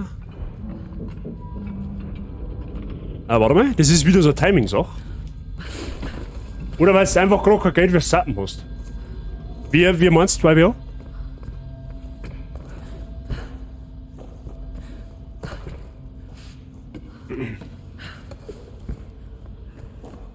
Vor allem, du machst dich halt einfach nur mehr, du machst dich halt einfach brutal unbeliebt, wenn du halt vor allem das dann öffentlich machst, wenn du die Leute sagst, hey, ich hab einen Bot, wo man sagt, wer alles da ist und wer nicht. Ah, halt, Follower und Sappen haben zwei Paar. Das sind zwei Paar Schuhe, ja genau, richtig. Follower und kostet nichts, Sappen ist, ja, ist halt, das kostet ein wenig, wenn du das tust, ja. Ist wahrscheinlich ein wenig verwirrend, weil auf YouTube ist, wenn du abonnierst, das, was quasi auf Twitch als Following ist.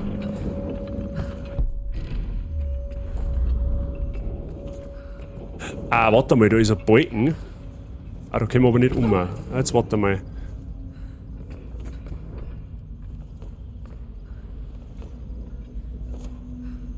Durch YouTube, ja, das ist ein wenig, das ist tatsächlich ein bisschen verwirrend. Jetzt ist oben los. Hab ich nichts davon. Oh, das lernst du schon, ja. Es musste getan werden. Lara ließ mir keine Wahl. Hätte ich geglaubt, sie würde mitspielen, hätte ich sie eingeweiht, aber ihr fehlt für dieses Geschäft die Härte. Sie ist nicht skrupellos genug. Und diese Entdeckung muss mir gehören. Ich habe die Grenze überschritten. Mein guter Ruf wäre dahin. Also gut, es tut mir leid, aber sie darf die Insel nicht verlassen. Die anderen auch nicht. Und was immer mit Sam passiert, macht die ganze Geschichte noch sensationeller. Mit Matthias oder seinen Solari kann man nicht reden, also muss ich mich nach Abschluss des Rituals schnellstmöglich absetzen.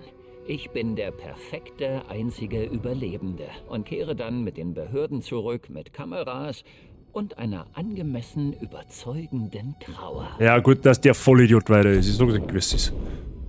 Bot kenne ich bloß Zuschauer und Follower-Bots, deswegen war ich verwundert. Wie gesagt, es gibt eigentlich an Bots nichts, was es nicht gibt. Ja, also wenn du mir so sagst, mein Bot jetzt, Spazinavi, ja, das ist ja im Endeffekt ein Twitch-Profil. Das ist ein Profil, das habe ich erstellt und der nutzt halt, den nutzt halt mein Bot mehr oder weniger. Dieses Profil wird von einer KI benutzt und bringt halt dann so Zeige einer, wie von wegen, keine Ahnung, schau auf YouTube vorbei, du kannst mit Prime zappen und so weiter und so fort. Das die ganzen Standardklauseln halt einfach.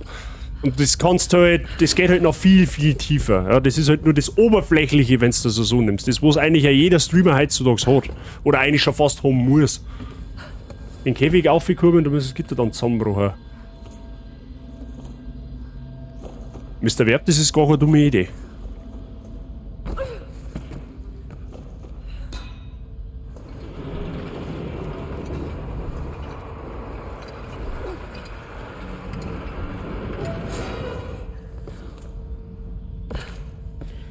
Mr. Verb, das ist, glaube ich, eine ganz gute Idee.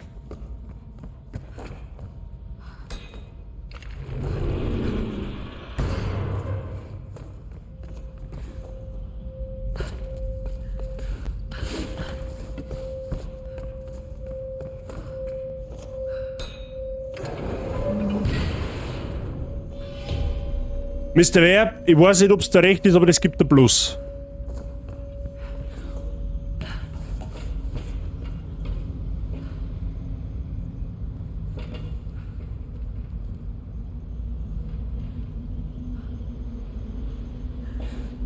Ja gut, aber da können wir jetzt auch nicht um dafür. Ah, aber jetzt kann man vielleicht das Tor einschleudern, oder wie? Aber was hilft mir dann die Öffnung? Das bringt mir aber dann auch nichts.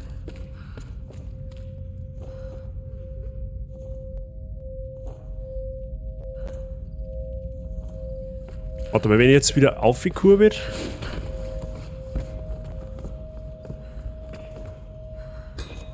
Notiere Verb plus. Ja, Ehre wem Ehre gebührt.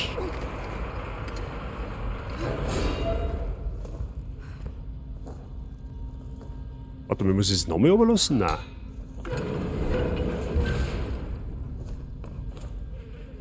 Ah, jetzt muss ich es wahrscheinlich von da oben zum Schwinger bringen und ich kann aber dann einfach drauf springen. Ah, ich sehe, glaube ich. Ja, schauen wir mal.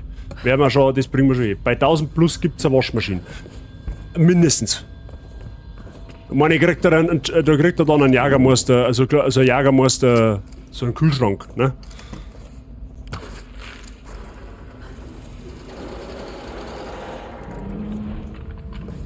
Okay, den Sprung schaffe ich. Nice.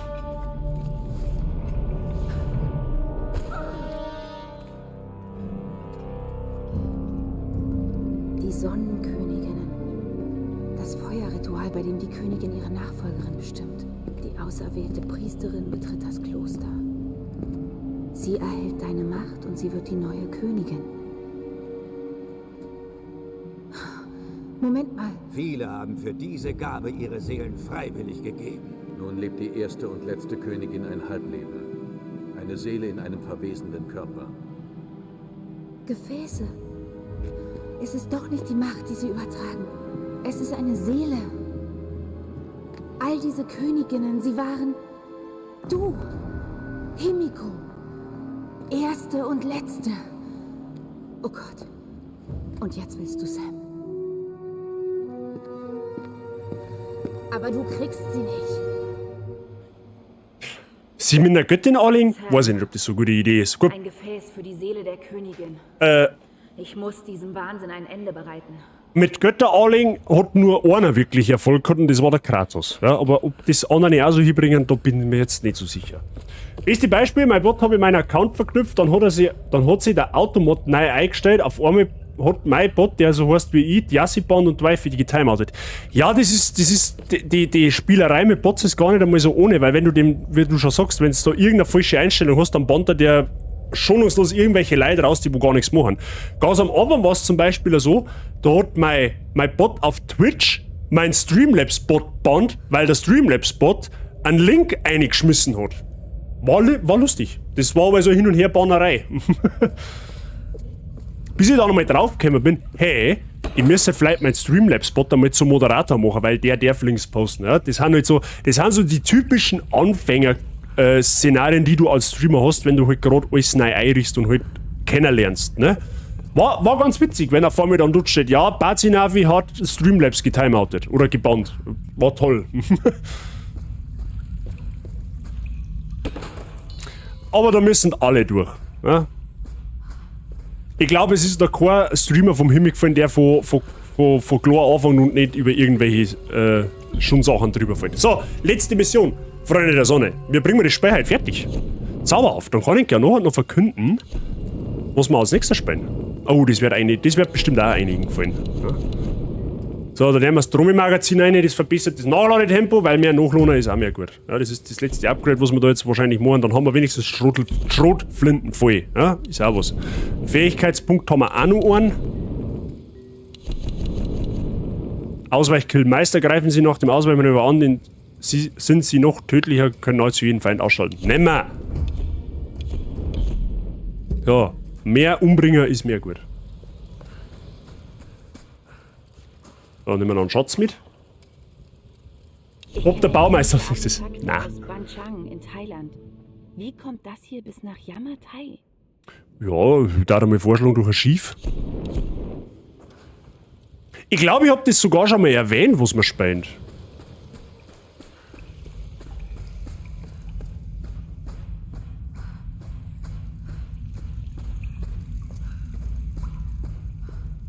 Aber ich sag's euch noch, halt, wie gesagt, ihr braucht euch jetzt ins Hirn dremmen damit. Ja, ihr kriegt die Info heute noch, wenn wir es durchbringen. Ja, ich gehe jetzt mit davon aus, innerhalb von einer Viertelstunde sollte man das ja dennoch noch irgendwie hinbringen.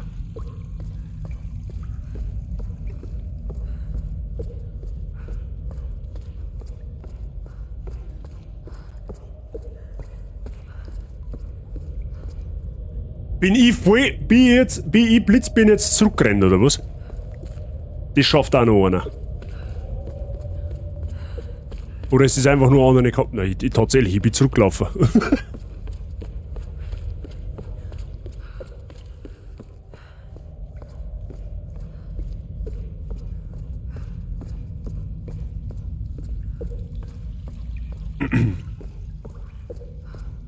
Gut, wenn ich das jetzt noch 10 Mal mache, bringen wir das Spiel nicht mehr durch.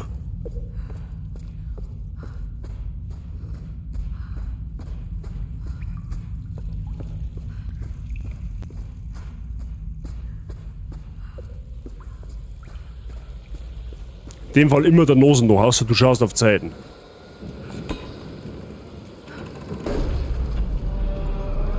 Ja, jetzt schneidt's auch vor mir wieder. Ja, super toll.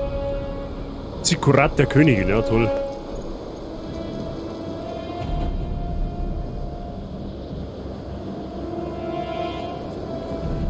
Ja, da wird's auch noch mit zum Schießen. Du kannst auch warten drauf.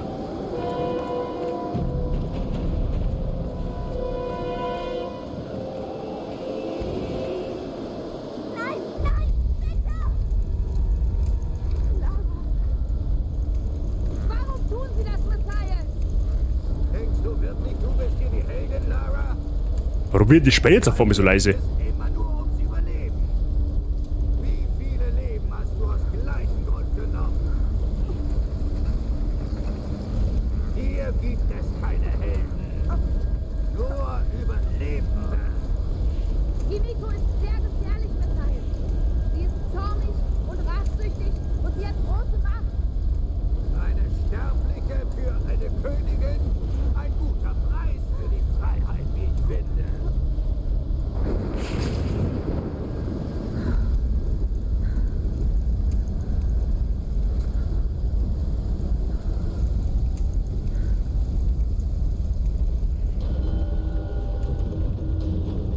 Ja, die Spähe ist jetzt auf einmal extrem leise geworden. Das war jetzt nicht wegen mir, sondern das war jetzt der Spähe selber. Das hat sich jetzt auf einmal einfach um 18 Oktaven runtergestimmt.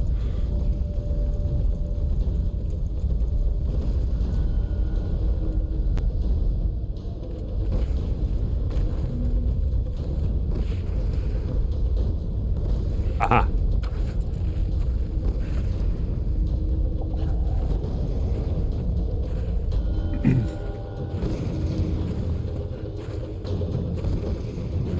Das ist aber tatsächlich schon ein paar Mal gewesen in dem Teil. Da war auf einmal erst das Spiel elendig laut und auf einmal reguliert sie sich so stark runter. Ich dachte es mir auch gerade, aber lieber meine Klappe gehalten. Nein, alles gut, Birgit. Das war jetzt, das war in dem Spiel schon, wie gesagt, schon 3-4 Mal. Also, da wo dann Spiel auf einmal, da wo du teilweise die Dialoge nicht wirklich verstehst. Warum auch immer. Oh. Ich hätte eigentlich gedacht, sie springt nach rechts. Aber gut.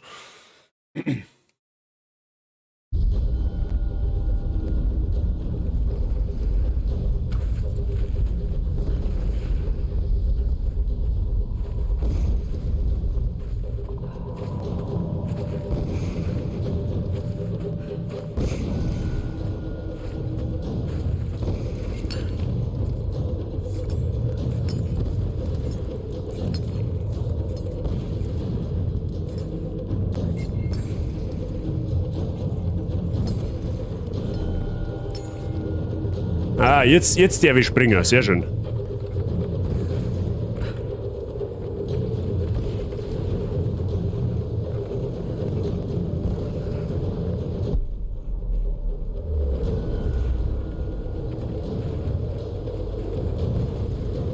Aber wo soll die jetzt hin? Ah, ja gut.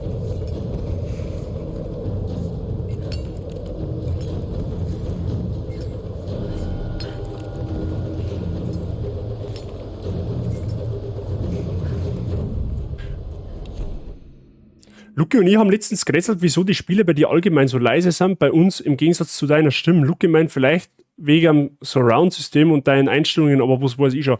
Das kann durchaus sein, dass am Computer, dass am TV, wenn ihr ein Surround-System habt, das vom Sound her ein bisschen anders ist.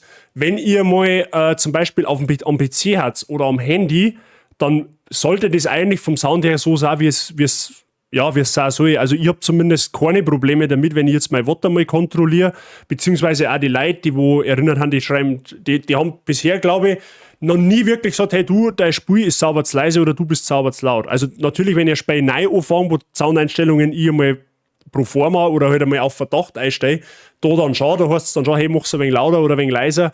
Aber so, das kann natürlich auch nicht am Surround Sound liegen. Das ist durchaus möglich. Du kannst ja mal, oder es könnt ja mal hergehen und einfach einmal random einfach auf dem Handy zuschauen und losen und dann vergleichen. Normalerweise sollte das passen, aber das kann wirklich gesagt auch nicht am Surround-System liegen. Durchaus.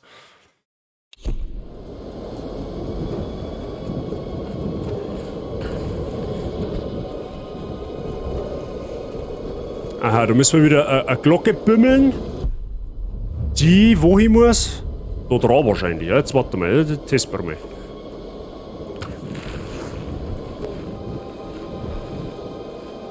Okay, da passiert nichts. Die gibt. Ach so, ja.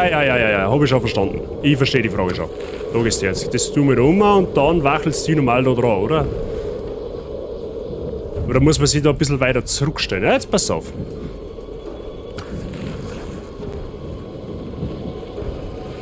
Na?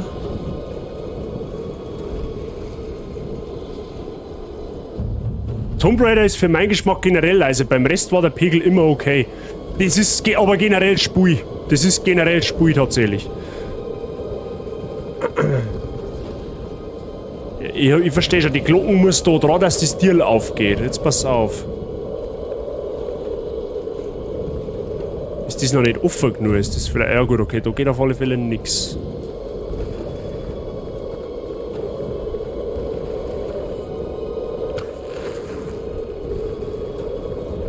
Ah, jetzt hat nur beim ersten Mal nicht gescheit funktioniert. Okay. Ich stehe drauf, wenn du bei 5.1 anschreist, bis er der Boxen einmal kaputt macht.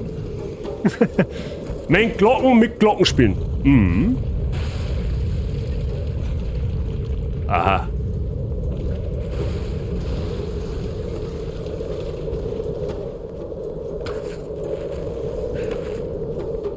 Alles klar.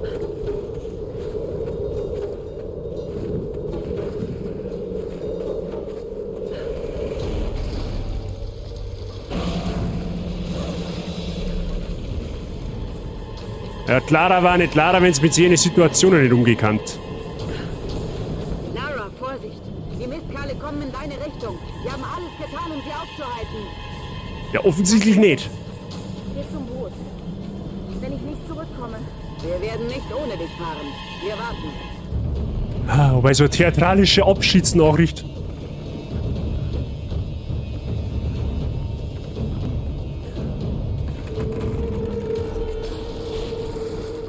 Also das Einzige, was ich halt jetzt theoretisch da erkundet, das war, dass ich das Spiel noch mal ein wenig lauter mache, aber dann ist es halt fast zu laut. Das ist bei dem Spiel echt komisch. Ich hab's jetzt einfach mal um 10% lauter drauf.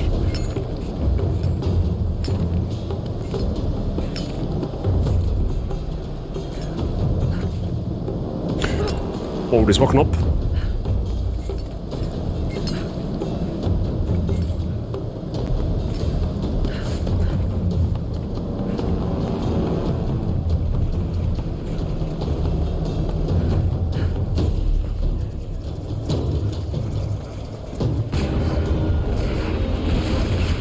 Ja, ganz zufällig schlägt da der Blitz jetzt ein, oder? Da wir da mit unserem Pfeilbogen dran ballern können.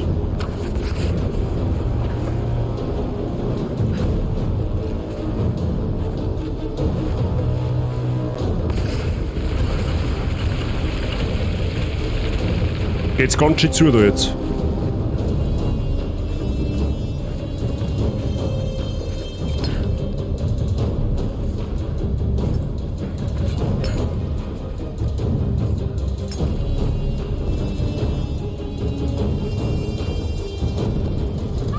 Hey, what the fuck? Hey, die wollte doch noch links weg. Okay, dann muss ich noch mal schauen.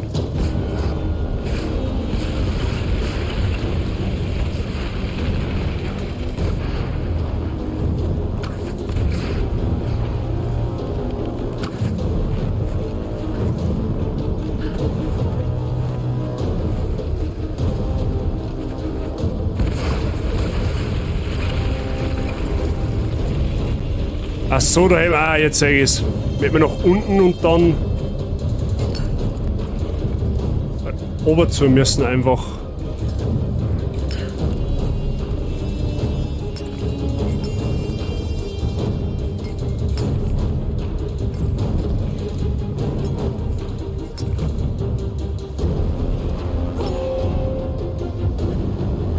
Okay. So, jetzt sitze ich mit Laptop einfach und TV hier am Hören. Und sonst bin ich ja... Ja, man muss halt das Beste für sich finden, gell? Das ist überhaupt kein Thema nicht. Du bist nicht der Erste, der drei Sachen gleichzeitig laufen hat. Da haben wir noch ein Lager. Ah, da werden wir wieder mit Moon versorgt für alle Fälle, aber wir haben ja eh full soweit.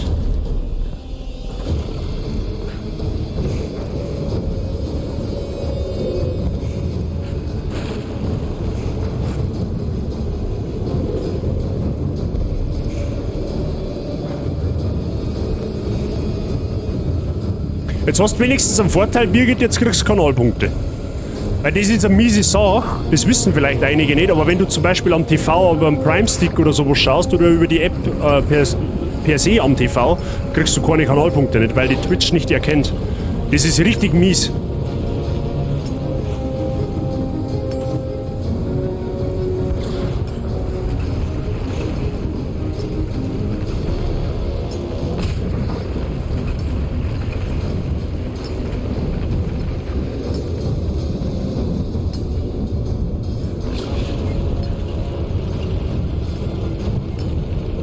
So, dann haben wir jetzt da bald einmal oben auf dem Berg da.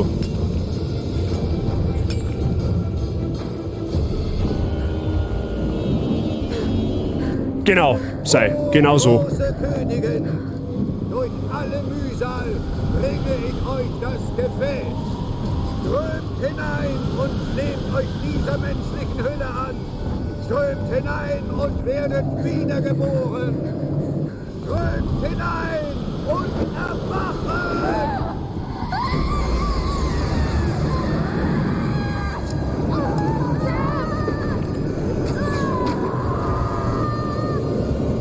Ja, einfache Waffen hilft da wahrscheinlich nicht mehr. Da meine ich, kommt jetzt der Dicke nur einmal.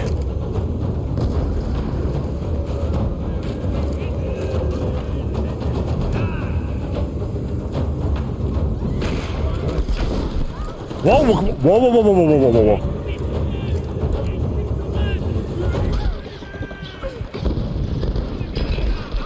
Ja, ich hab jetzt, okay, jetzt war ich dezent überfordert. Also ich hab jetzt, der von rechts, der war ja richtig gemein.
Okay.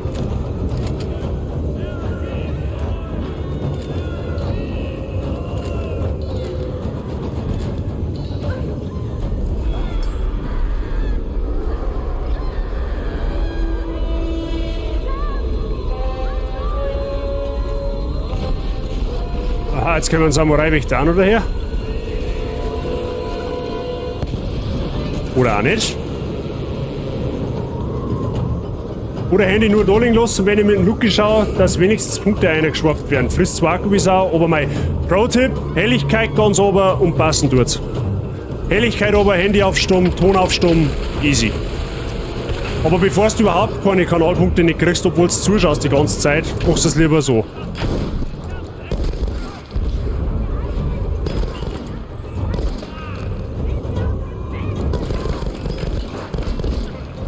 Stirb.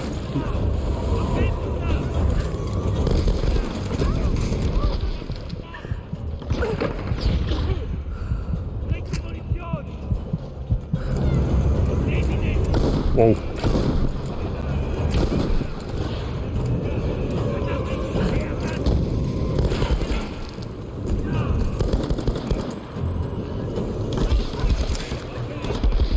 Oh, und dann eskaliert er so da hinter mir. Schusssequenzen.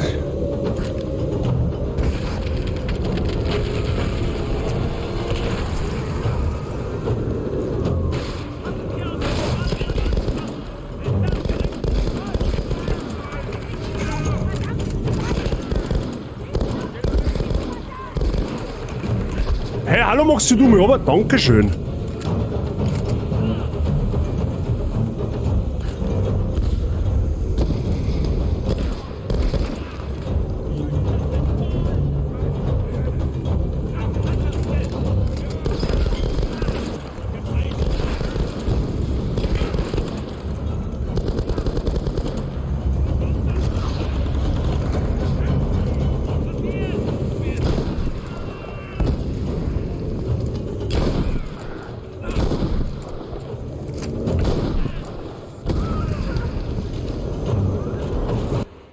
Hä? Okay, alle guten Dinge sind... Hat das Zeit? Ah, ich wollte gerade sagen. Ah, da ist noch einer.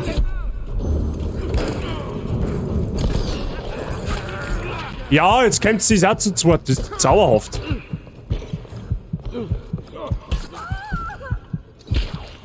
Oh, jetzt wird's aber lästig, gell? Jetzt wird's aber lästig.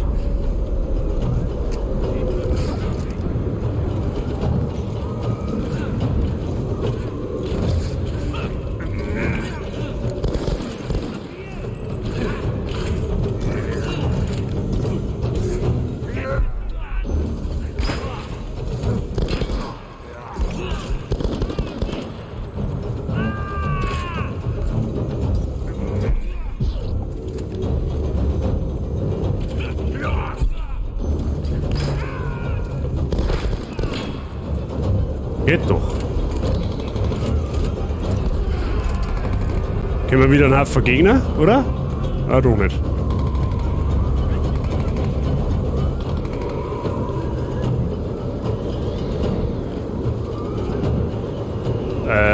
Okay.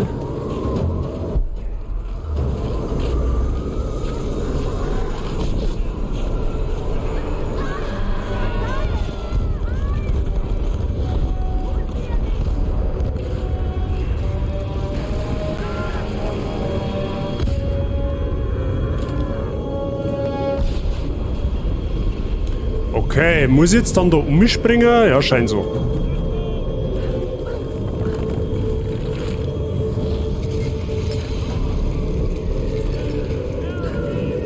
Musst du kämpfen oder sonst einfach weitergehen? Ja, das ist so eine Mischung aus beidem. Irgendwie dort ist, ich kann nicht schneller gehen als wir so. Das ist gerade ein wenig undurchsichtig, sage ich mal.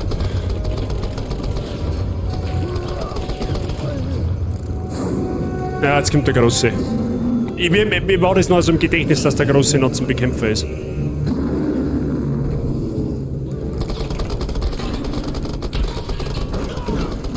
Ja, das war eine dezente Rückkampfbahnschelle.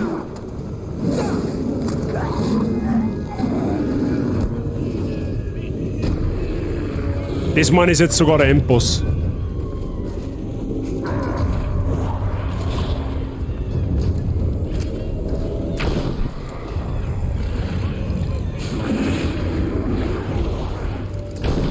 Aha, der ist nur am Rücken verwundbar. Okay, I see.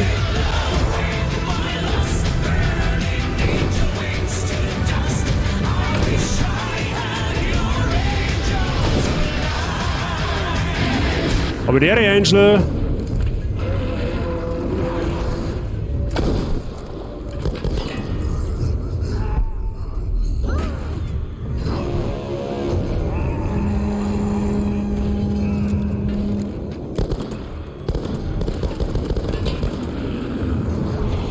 Ach ja, hast dein Volksfest-Trupp auch gleich noch mitgenommen, sehr gut.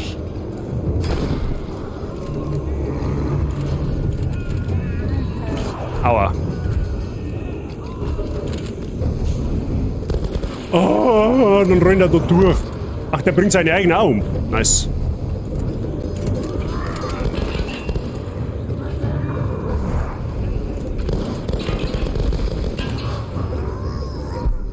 Ah, fuck.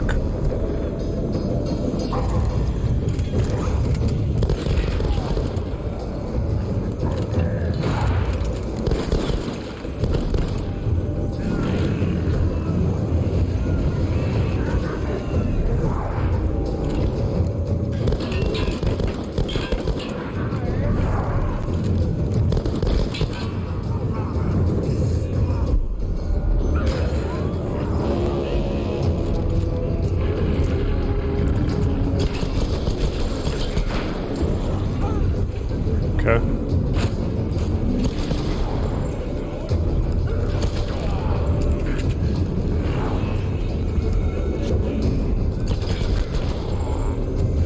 Alter, irgendwie hast du mit der Pistole viel mehr Durchschlag als wir.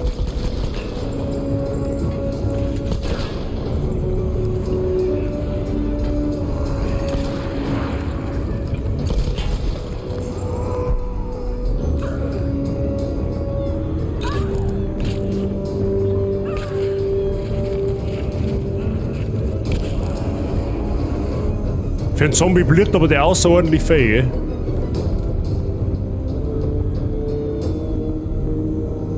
Angel ist fit bei dir.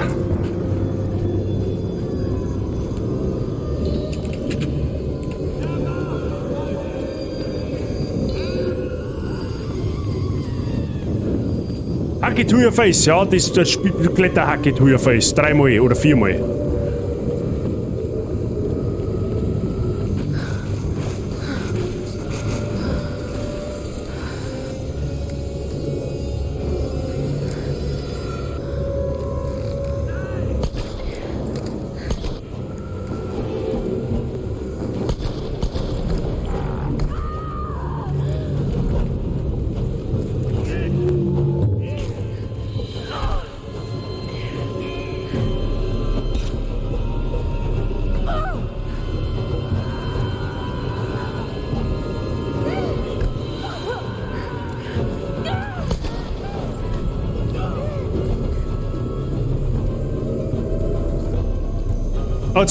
Jetzt haben wir auch die berüchtigten 2 Pistolen.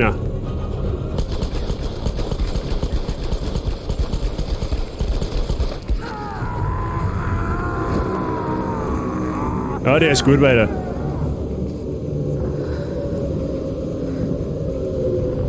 Feierabend, Powernap und Abendessen, kein besserer Freitag wird's das ja nicht mehr. Angel, alles wohlverdient, da die sagen. Macht einen schönen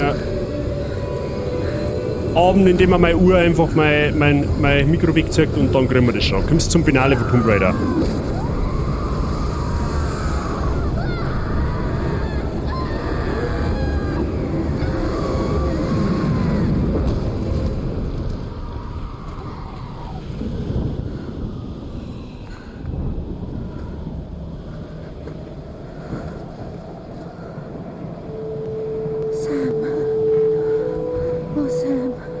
Gott sei Dank. Lara, was ist passiert? Ich bin da. Du bist sicher. Alles gut. Alles gut. Du hast mich befreit. Ich hab's gewusst. So Schattenkind habe ich dir, grüß dich. Bringen wir dich nach Hause. Alles fit bei dir? Okay, ich muss meine Uhr, aber es ist. Sehe mein Mikro schon davor fliegen.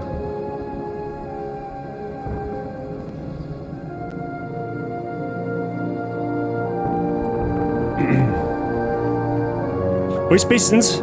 Sehr gut, das freut mich zu hören. Bei uns auch, also bei mir. Bei mir auch, ist gut. Ja, haben wir jetzt im Tomb Raider Finale. Hoffe, du hast einen angenehmen Tag, oder?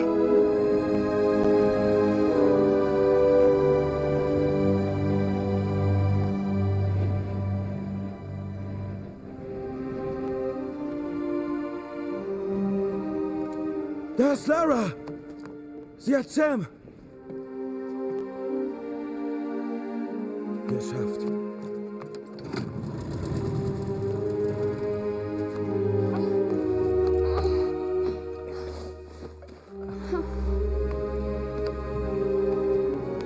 Ihr wird es bald besser gehen.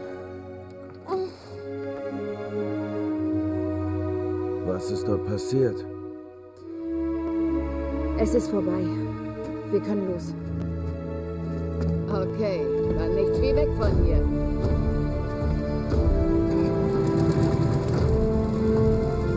Ja, Gott sei Dank kommen wir von der Insel runter. Das ist ja allerhöchste Eisenbahn, wenn das wir Ich da. war so blind. So naiv. Jahrelang habe ich an meinem Vater gezweifelt, wie alle anderen. Dabei hatte er mit so vielem Recht. Ich wünschte, ich könnte ihm das jetzt sagen. Okay, Hauranimation Ich war läuft. immer so sicher. Aber nach dem, was ich gesehen habe, weiß ich nicht mehr, was ich glauben soll. Ich muss Antworten finden. Ich muss verstehen.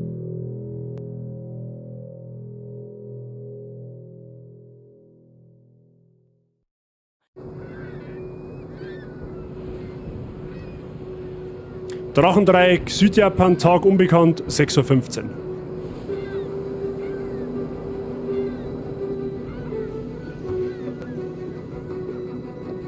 Brauchen Sie was?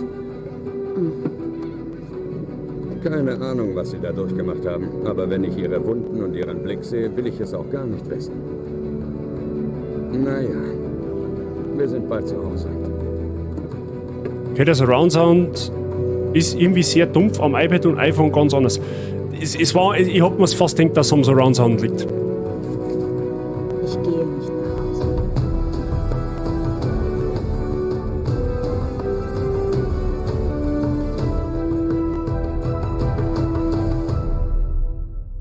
A Survivor is born.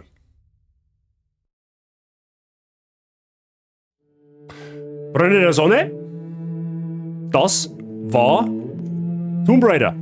Der erste Teil des Reboots. Haben wir es tatsächlich heute durchgebracht. Holy shit, hätte ich jetzt ehrlich gesagt nicht erwartet, dass wir es schon schaffen. Ein Survivor ist... ja, der Survivor ist... das. Wenn man so will. Ja, cool. Nice. Dann haben wir tatsächlich früher fertig geworden, als ich gedacht habe. Ich meine, dass wir noch einen Stream brauchen. Dann haben wir da tatsächlich fast ein bisschen zu schnell fertig geworden damit. Für den heutigen Stream. Nein, mir hat es gefallen. Es war ein wenig, ja, für mich ein wenig so schwitzerig. Ja, schwitzermäßig da wegen Schusssequenzen und so weiter bin ich ja jetzt nicht ganz so geübt. Das wisst ihr ja mittlerweile, ist ja kein Geheimnis nicht.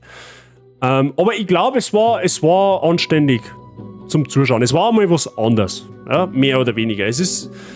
Tomb Raider ist sehr ähnlich, ist vom Grundprinzip her ähnlich wie Resident Evil, aber es ist auch irgendwie wieder was Eigens. Es geht ja einfach. Ja, also wie gesagt, die Tomb Raider-Reihe habe ich auf dem Schirm. Da gibt es noch 2 Teile. Nächstes Jahr soll scheinbar ein weiterer Teil erscheinen. Wir werden die Teile spielen. Ja, auf alle Fälle. Tomb Raider werden wir irgendwann den nächsten Teil aufkramen. Vor allem, weil der nächste Teil, das ist dann Rise of the Tomb Raider, den kenne ich gar nicht, den habe ich noch nie gespielt. Und Shadow of the Tomb Raider, das ist der 3. Teil, den habe ich auch noch nie gespielt. Ja, also das wären dann tatsächlich 2 Teile, da wo ich absolut keine Ahnung davon habe, was mir erwartet. Ja? Ich habe nur 5 Minuten gesehen, aber du kannst echt nicht mit der Buffen umgehen. Nein, kann ich auch nicht. Das weiß aber auch jeder und das werde ich auch nie scheren. Das kann ich einfach nicht. Ja, ich spiele so Spiele zwecks der Story halber. Ja, ich spiele die Spiele nicht, weil ich der Pro-Aimer bin. Ja, das bin ich einfach nicht. Aber da stehe ich auch dazu. Ja? Ich kann nicht alles können, dafür kann ich Souls-Spiele relativ gut. So, that's it. Ich bin Team Dreieckstipp, sehr gut. Hat taugt wie oben, hat Spaß gemacht as always. Ich wäre auch nicht besser, was ein Kartoffel-Aim angeht, aber Hauptsache unterhalten wird man. Birgit, du hast jetzt eigentlich den Satz perfekt formuliert. Scheiß auf mein Aim, Hauptsache eng taugt's. Ja, und ich hab auch Spaß am Spiel gehabt. Natürlich, wie gesagt, ist so ein Spiel für mich noch, ein bisschen anstrengend, weil ich eben mit der Aimerei einfach nicht mein Aim ist nicht das Gelbe vom Ohr. Das ist nicht einmal ein Ohr. Ja, das ist noch in der Hand drin, wenn du das so sagen möchtest. Aber solange sich ja jeder ein wenig unterhalten fühlt, ist das, glaube ich, akzeptabel. Ja? Gut, ich glaub, mit dem können wir so. Das meine ich, können wir so stehen lassen, wenn du mich fragst. Ja? So, jetzt bin ich natürlich ein bisschen out of context, ne? Weil ich habe jetzt leider aktuell für die restliche halbe Stunde keinen Content mehr vorbereitet. Ich habe auch nicht damit gerechnet, wie gesagt, dass wir heute fertig werden und wenn, dann nur sehr, sehr knapp. Wir hätten jetzt noch eine halbe Stunde Zeit. Ja? Aber was tun wir in der halben Stunde? Ich kann den jetzt anbieten, dass wir ein wenig einen Blättschmerzen noch machen, dass wir noch ein bisschen ratschen, der wir zwar morgen auch. Ja? Aber ich kann den jetzt leider an und für sich für heute keinen wirklichen Spiele-Content mehr bieten. Da muss ich jetzt leider für den heutigen Abend ein bisschen im Regen stehen lassen. Ja, das tut mir jetzt irgendwo leid, aber es hilft nicht. Wir können theoretisch ein wenig Reactions noch machen, so auf Spiele-Trailer oder auf irgendwelche anderen Sachen, das können wir theoretisch schon noch machen, schnell ein paar Minuten, wenn euch das taugt. Aber ich kann euch, wie gesagt, leider spieletechnisch heute nichts mehr anbieten. Blättschmerz geht dabei. Du kannst einen Unterschied zwischen einer Ente... Was? Du kannst einen Unterschied zwischen einer Ente erklären. Zwischen einer Ente und was? Zwischen einer Ente und was nun? So, da machen wir jetzt einmal leise da. Jetzt pass auf. Halt die Goschen hörst. So, machen wir das so. Jetzt passt so acht. Jetzt ganz einfach. So, da schmeißen wir Musik wieder an, damit ja nichts passiert. Aber das Wichtigste ist, wie gesagt, dass es ein taugt hat. Da ist mir schon viel geholfen. Ja? Das Surround-System ist so gut, der Ton ist abgekackt. Damn, ich bin dafür verantwortlich, dass ein Surround-System flöten gegangen ist. Das Wii eigentlich gar nicht. Das Wii ja eigentlich gar nicht. Jetzt passt auf, jetzt muss man jetzt gleich mal allem voranmachen. Ich glaube, ich sage euch jetzt mal, was wir als nächstes spielen. Ja? Ich gebe euch einen Tipp. Ja, ich gebe euch einen Tipp. Sowas haben wir schon mal gespielt. Könnt schnell ein paar Sekunden grübeln. Ich hab's auch schon mal gesagt. War nicht allzu langer Zeit. Pokémon. Dark Souls. Hm?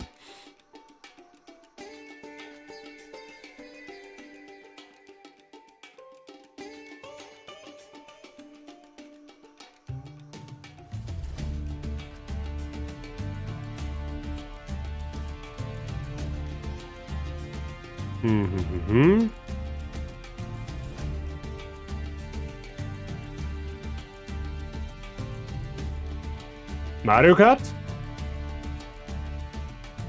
Turok 2 kenne ich nicht, nein. Sekiro, nein, auch nicht. War aber schon geil. Hab ich tatsächlich aber überlegt, ob wir einen Second Run machen. Da waren viele Leute vorhin noch nicht da. Konsole oder PC? Spiel gibt's für beides. Für mich persönlich jetzt am PC dann. Hoffentlich. 5 gegen Willi, nein, auch nicht. Mit der Freundin. Sei.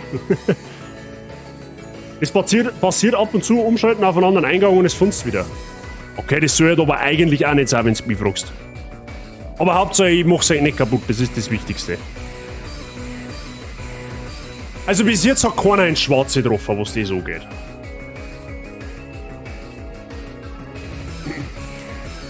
Keine Ideen mehr? Naruto auch nicht. Gab es zwar auch noch einen zweiten Teil von Rise of the Ninja, da gab es noch The Broken Bond, da bin ich mir aber nicht sicher, ob es das sehen möchtet. Stand aber rein theoretisch noch auf der Liste. Ja, aber ich bin mir nicht sicher, ob ich das nicht vielleicht sogar privat spiele. Mal schauen. Forza, nein. Sims, auch nicht. Light, One Piece. War eine gute Idee, ist es aber auch nicht. World of Warcraft, nope. Soll den leuchten. Ja, das Ding ist uralt. Ja, okay, ja gut, dann darf man es ihm verzeihen. Dishonored, auch nicht. Haben wir ja auch noch nicht gespielt. Monster Hunter, nein, auch nicht. Super Mario 64, auch nicht. Schaut's her. Ich erleuchte. So. Wir tun als nächstes, also für Tomb Raider, der erste Teil von dem Reboot ist ja jetzt abgeschlossen. Ja, das ist jetzt allseits bekannt, seit ein paar Sekunden. Und für dieses Projekt, für Tomb Raider, ruckt ab 2023 dann, weil morgen spielen wir nochmal ganz was anderes. Assassin's Creed, ja endlich sagt's einmal irgendwer. Wir tun weiter mit Assassin's Creed Brotherhood. Ja, wir haben heuer im Laufe des Jahres mit Assassin's Creed 1 und Assassin's Creed 2 schon 2 Teile abgeschlossen. Die sind beide komplett auf meinem YouTube-Kanal, wenn das noch jemand interessiert, wer sehen möchte, wie das gelaufen ist. Und wir haben natürlich noch 2 oder beziehungsweise 3 Teile, die wo wir noch anschließen mengen, die wo ich noch anschließen möchte. Und Brotherhood ist mein persönlicher Favorit von allen von denen, die wo wir mir spielen. Von der Story her ist der zweite mein absoluter Favorit. Aber Gameplay-mechanisch ist Brotherhood absolute erste Sahne. Meiner Meinung nach ist es vom Gameplay her, vom Spielen her, ist dieser Teil Assassin's Creed Brotherhood der beste Teil, der wo meines Erachtens noch jemals erschienen ist. Assassin's Creed kriegt jetzt eine Serie auf Netflix, habe ich gelesen. Was dran ist, weiß ich nicht. Ja, solche Gerüchte munkelt man auch momentan über God of War. God of War soll scheinbar auch verfilmt werden. Wo sie da verhalten soll, schwierig. Spiele verfilmen ist bisher meistens nicht so gut gewesen, wenn du mich fragst. Ja? Das ist, der Film von Assassin's Creed war schon nicht sonderlich gut. Dünnes Eis. Also Spieleverfilmungen, da bin ich persönlich ganz vorsichtig. Aber das meistens irgendein so ein richtig billiger Abklatsch-Scheiß ist, der wo nicht annähernd an die Spiele dran kommt. Aber ich lasse mich natürlich gern überraschen. Ich werde mir natürlich auch mal eine Folge anschauen, sollte da was kommen. Ich meine, was natürlich jetzt mal ein positives Beispiel ist von einer Spieleverfilmung in etwa ist The Witcher. Ja, er hat zwar mit den Spielen an und für sich per se nicht viel zum tun, aber das ist tatsächlich eine Serie, die kann man sich wirklich gut anschauen. Ja, The Witcher ist ein Ausnahmebeispiel, das ist eine gute Serie. Stimmt, der Film war scheiße. Ja, und die Serie wird wahrscheinlich auch nicht recht viel anders da werden. Es gibt Gesetze auf der Welt, die besagen, man soll manche Sachen nicht ummünzen. Ja? Man soll ein gutes Spiel soll ein Spiel bleiben und ein guter Film soll kein Spiel nicht werden. Ja? Das geht umdrehte genauso. Meistens sind gute Filme keine guten Spiele nicht.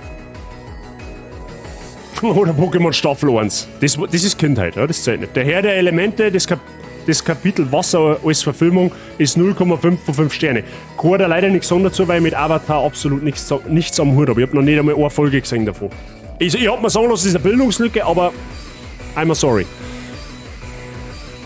Die Witcher schauen wir, die Spiele nicht gesehen oder nicht bewusst. Bei mir ist es tatsächlich ähnlich. Ich habe mir jetzt vor ein paar Tagen mal der Witcher 3 ein wenig privat angefangen, aber ich bin jetzt schon wieder raus, weil es mir einfach too much ist. Es ist ein geiles Spiel, brauchen wir nicht reden. Aber es ist mir zu viel. Es ist mir einfach, dieses Spiel ist mir zu viel. Bei God of War machen sie mit der Verfilmung mehrere Heroes gut. Du kannst davon ausgehen, dass wenn irgendwer die Eier in der Hosen hat, eine God of War Verfilmung zu machen, dass dem seine Sackhaare einzeln so derartig bösartig ausgerissen werden, dass es nimmer schön ist. Das kann nur in die Hosen gehen.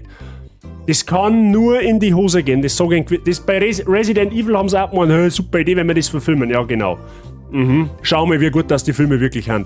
Ein Scheißdreck. Das ist eigentlich eine Frechheit, dass für sowas überhaupt der Geld in die Tank genommen worden ist, dass die es verfilmt haben. Ja? Dass überhaupt irgendwer auf die Idee kommt, sowas zum Verfilmen. Aber gut.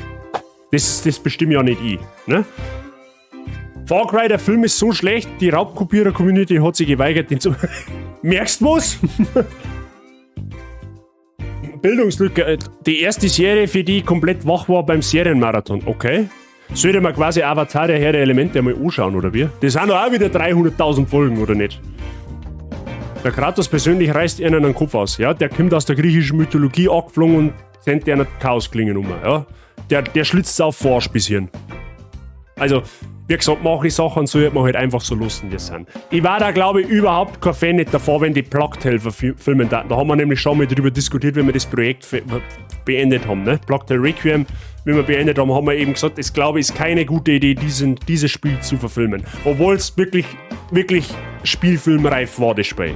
Abgesehen davon, ohne jetzt mal zum Spoilern für die Leute, die es noch nicht gesehen haben oder vielleicht selber nur spielen wollen.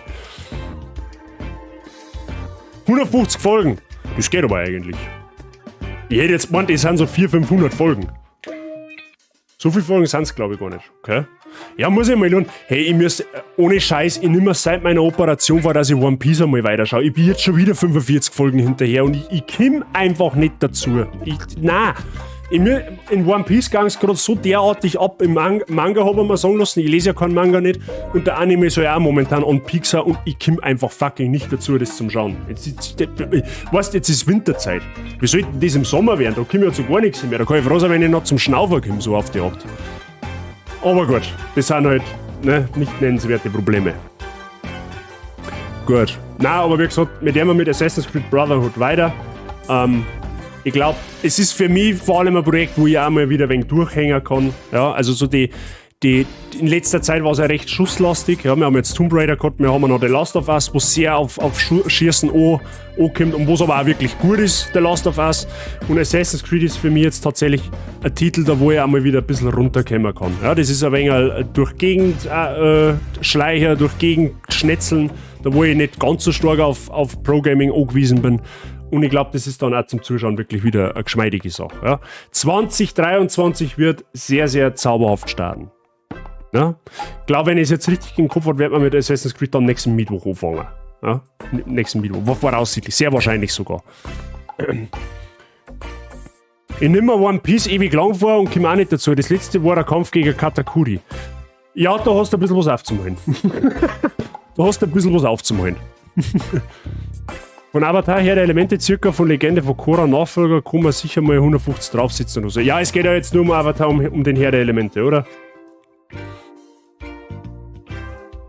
Na, Avatar sind 60 Folgen auf 3 Staffeln, okay? Wehe, die verfilmen Plugtail. Wie gesagt, es gibt Dinge in diesem Universum, die sollte man lassen, so wie sie sind, ja? Und Plugtail ist eins davon, ja? Plugtail ist eins davon, God of War ist eins davon. Und viele andere Spieleserien kehren da auch mit in diesen Topf. Ja?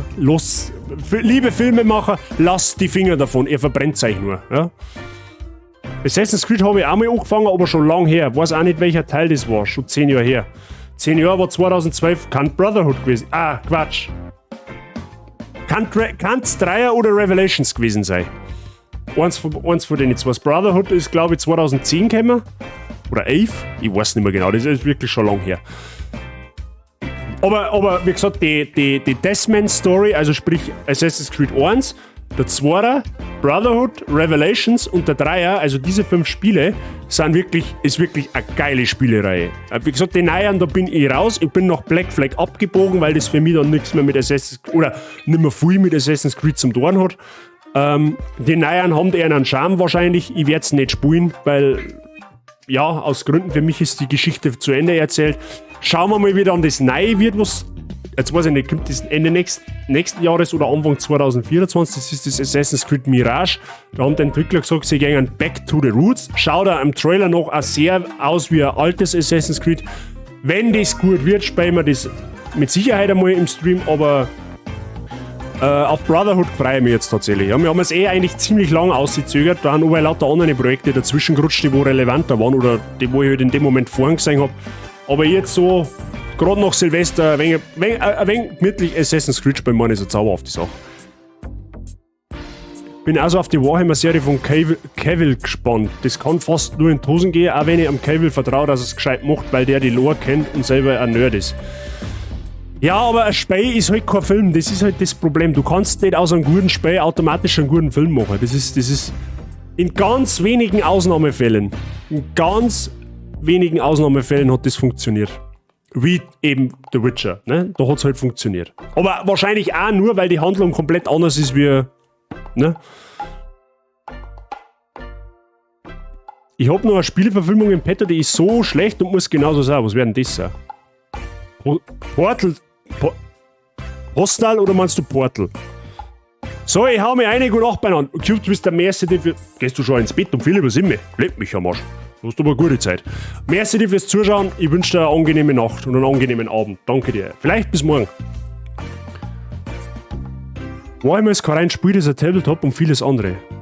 Ja, okay, das ist vielleicht noch mal ein wenig was anderes. Mir hat's 3 Assassin's Creed schon nicht mehr taugt mit dem Baumkraxeln, das ist mir hübsch am Sänger gegangen. Bei 3 hat es tatsächlich richtig. Also bei Revelations hat es schon ein bisschen angefangen abzurutschen. Revelations hat sie aber dann noch einmal gefangen. Oder hat sie noch ein wenig gefangen können, aufgrund der Tatsache, weil die Ezio-Story halt einfach carried.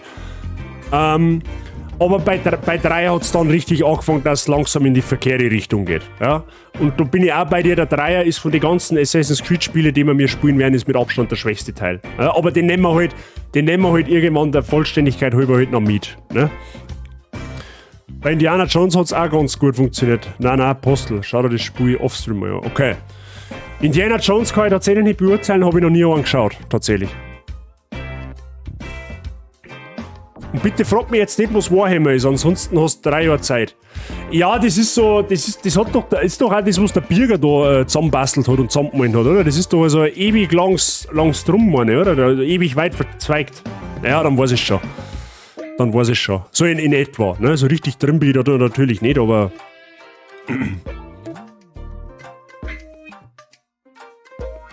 Naja. So, nochmal kurz der Hinweis, ich werde es wahrscheinlich noch gleich nach dem Stream noch kurz ins Discord hauen, damit es wirklich jeder mitkriegt.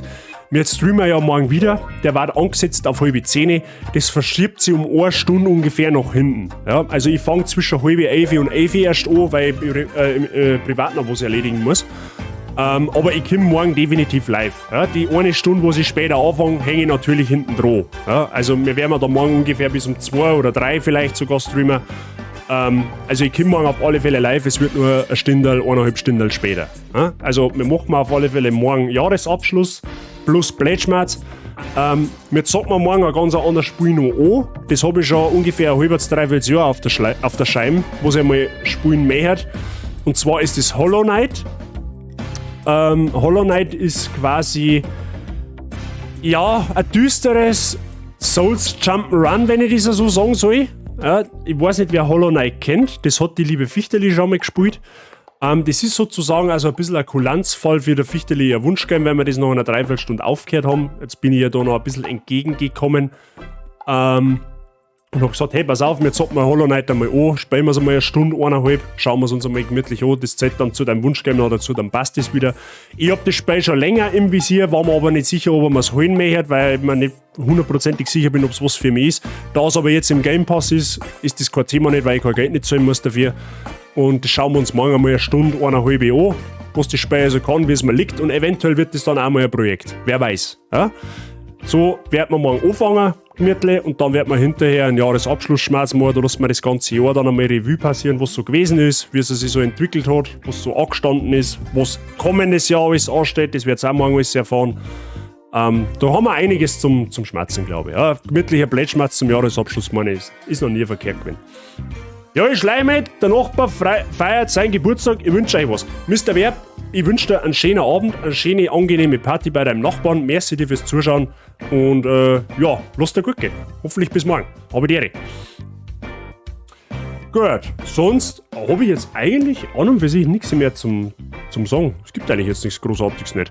Vielleicht hat es der eine oder andere noch nicht mitgekriegt. Wir haben einen Merch-Shop jetzt mittlerweile. Da könnt ihr mal Ausrufezeichen Merch in den Chat schreiben oder schaut auf meinem Profil in Twitch noch auf der Info. Da ist jetzt ein Merch-Banner dort, da braucht ihr gerade draufklicken.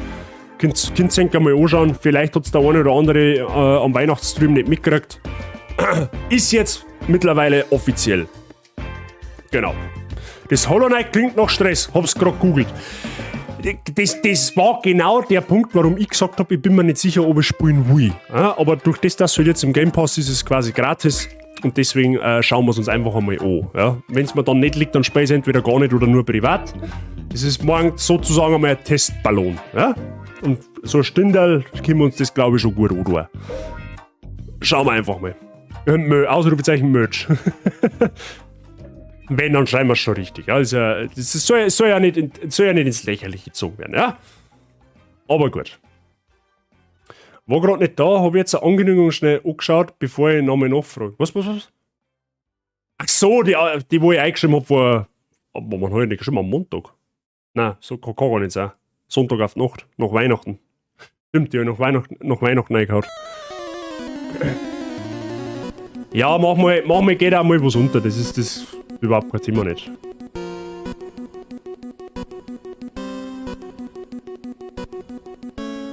Was haben wir jetzt so? Aue.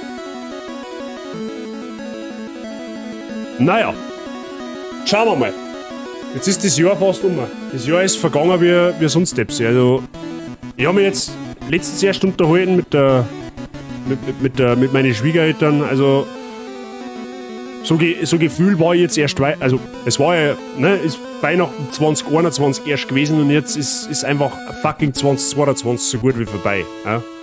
Also die Zeit in den letzten Jahren, wie schnell das die vergeht, das ist eigentlich schon illegal, wenn du mich fragst. Aber gut, das ist halt einfach etwas, wo wir nicht ändern können. Das müssen wir einfach so nehmen, wie es ist. Flex Little Siegfried in gelber Edition. Nicht nur. Das ist nicht nur der Siegfried, Mr. Seitsching. Auch, ja. Aber da kämen aber Kindheitserinnerungen wach bei dem Little. Ja, Arenaleiter Top 4 und der Siegfried. Es war damals ein einziger Soundtrack. Damals war es noch nicht so, dass ungefähr jeder Gegner einen eigenen Track hat. Irgendwann, ich hab mir's einmal vorgenommen, irgendwann, vielleicht nächstes Jahr werden wir mit Sicherheit wieder einmal einen Nuzlocke spielen, ja, was wir heuer auch gemacht haben, was einen gerade ziemlich Spaß gemacht hat. Irgendwann spiele ich mal ein Gen 1 Nuzlocke. Ein Gen 1 Hardcore Nuzlocke, was alles komplett RNG ist. Irgendwann tun wir das an. Einfach zwecks der Kindheit. Aber das steht noch, da kommen noch einige Projekte vorher. Ja. So ein Nuzlocke spielt dann meistens, weiß ich nicht, gegen Mitte, Ende des Jahres eigentlich. Und Pokémon haben wir jetzt die letzte Zeit recht häufig gehabt. Leider auch enttäuschend.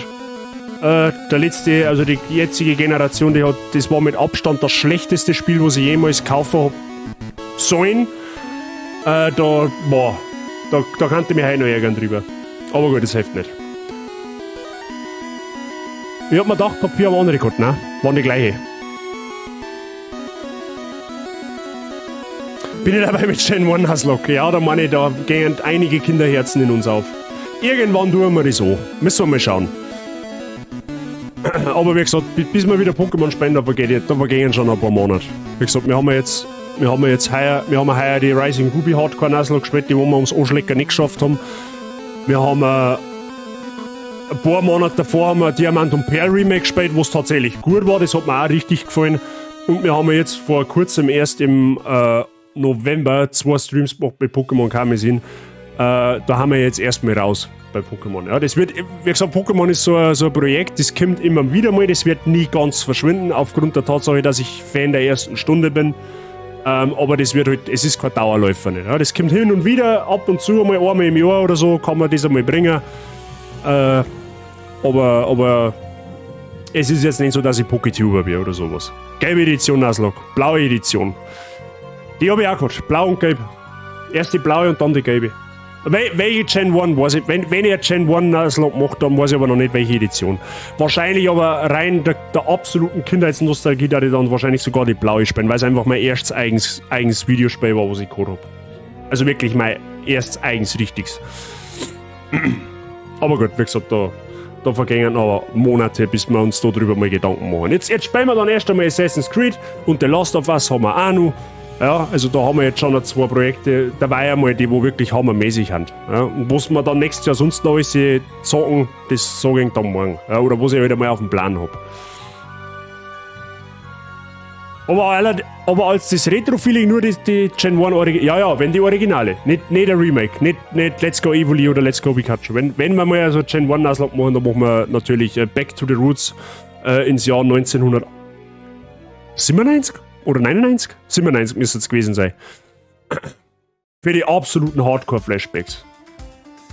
Aber gut. 95. Es ist 95 schon rausgekommen, das kann man fast nicht vorstellen. Das ist bei uns die blaue Edition schon 95 gekommen, das kann eigentlich fast nicht sein. Ja, in Japan, okay, ja, ich rede jetzt vom europäischen Mal. Ich war 5 ungefähr, wie Pokémon zu uns geschwappt ist. Ja, gute Zeit. Das waren Zeiten, Freunde der Sonne. Der Babybart noch mit dem Lutsch umeinander gerannt ist.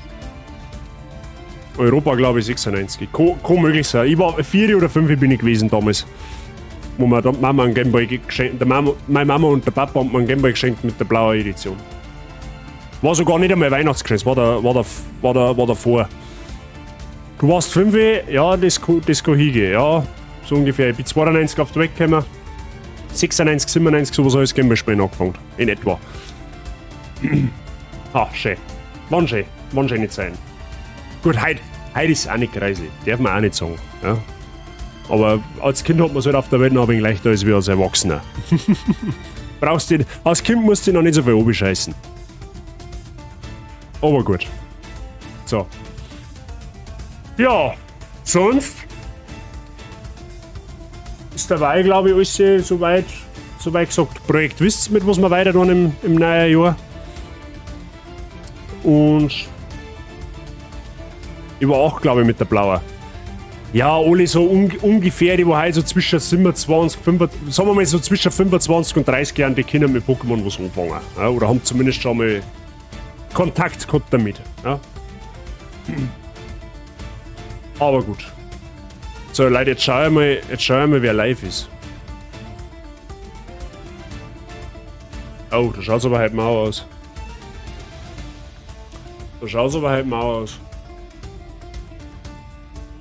Europa 99. Ja, ich hab mir's schon gedacht. Das war deutlich später. 96, da bin ich in die Lehre gekommen. Leg mir mal Stab ein paar Leg. Da habe ich noch nicht mal gewusst, dass es sowas wie eine Lehre überhaupt gibt. Ich bin alt. Man hat nichts gesehen, darfst trotzdem da sein. War so direkt aus. Ja? Man braucht auch weise Menschen. Ja? Um es einmal so auszudrücken. Ja?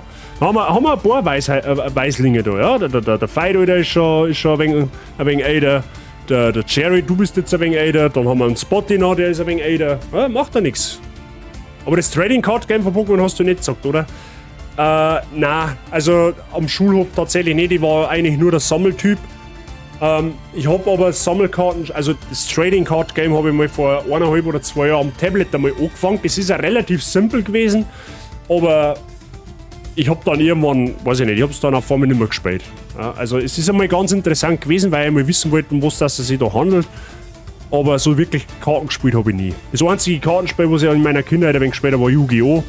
Aber das habe ich mir nach 5Ds auch aufgehört, weil das einfach irgendwann so derartig kompliziert worden ist, dass es nicht mehr schön ist. Und ja. Momentan spiele ich überhaupt gar keine Kartenspiele nicht. Und werde es wahrscheinlich auch nicht mehr. Außer Schafkopfern. Und selbst das habe ich schon lange nicht mehr gespielt. In 16 Tagen vor 27 Jahren im Jahr 96 bin ich geheilt worden. Ja, da haben wir alle Freude drum. Seid haben wir alle Freude drum. Hat es für ein Game mal Color gegeben? Nein, das habe ich nicht gehabt. Tatsächlich. Ich hab eigentlich nur Hauptspiele gespielt von Pokémon. Aber gut. So, Leute, haben wir mir einen Raid-Vorschlag. Ja, einen Raid-Vorschlag darf es heute wieder mal machen. Das haben wir schon lange nicht mehr gehabt. Wir haben Pokémon gesammelt und Wacken gespielt. Ja, so ungefähr. So ungefähr. Wen habt's denn ihr so live, Freunde der Sonne? Ich hab leider jetzt gerade nichts da, wo ich einen Kischiker kannt. Im Jahre 96 des 69 Zykluses des Jupiters und des Saturns. Aber nur wenn der Pluto senkrecht steht. Nicht viel los heute. Sauron Prime, ja, den habe ich auch noch da. Den habe ich tatsächlich nur da, wenn es wirklich war.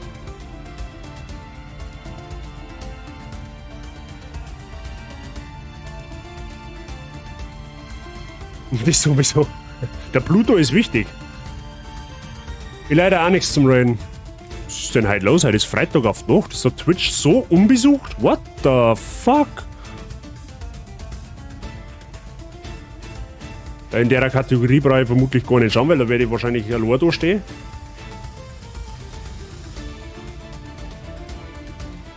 Ja, wirklich nur die 3. Ja gut, die anderen 2 fallen raus, die haben es groß.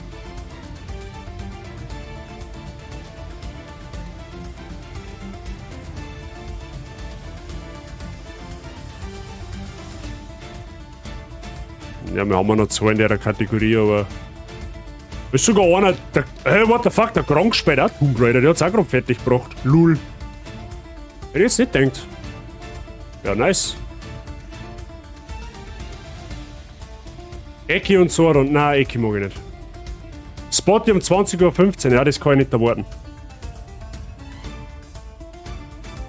Ich hab echt nur Sauron als normaler Streamer, oder der Rest sind halt große oder internationale. Ja, dann gehen wir zum Sauron, dann hilft's eh nicht.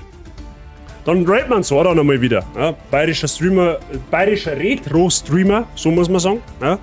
Ich weiß zwar jetzt nicht, ob er mittlerweile wieder die Cam hat, beziehungsweise ob er sich von seiner Stimme her wieder erholt. Ah, heute hat er Cam aus. Sehr gut, dann schmatzt da wieder was. Sehr gut, perfekt. Ja, dann. Freunde der Sonne. Dann entlasse ich euch vorzeitig aus dem heutigen Stream. Das hört sich irgendwie komisch an, ich entlasse euch. Wie wenn es gezwungen wäre, während darat's. Genau, hören wir heute ein bisschen früher auf. Ich habe selber nicht damit gerechnet, dass wir so bald fertig werden. Der Raid-Command steht schon im Chat für Subs und für Non-Subs. Wir haben noch einen Discord-Server, wer noch nicht drauf ist, schau gerne mal vorbei, da kriegst du alle Infos bezüglich Streams und alle anderen Sachen, die über das die ein wenig unterhalten möchtest, das kannst du alles da drauf tun. Allen voran wegen des Streams, dass du informiert bist, wann ich live gehe, mit was für ein Spiel und zu was für einer Uhrzeit.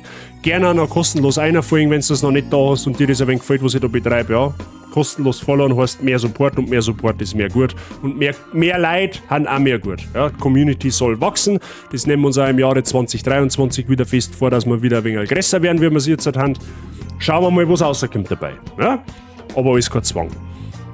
Ich hol nur ein wenig im Schmerz. Ja, ich werde dann wahrscheinlich gleich zur Frau Bazi umschneiden, weil wir werden dann kochen und dann noch ein bisschen gemütlichen Couchabend machen. Aber ich glaube, die 5 Minuten nehmen wir noch schnell. Extra für die. Aber gut. So, dann gehen wir jetzt zum Sauron. Wie gesagt, bayerischer Streamer-Kollege. Ein Kollege, ja, das ist ein ganz sympathischer Kerl. Der spielt ausschließlich Retro-Spiele.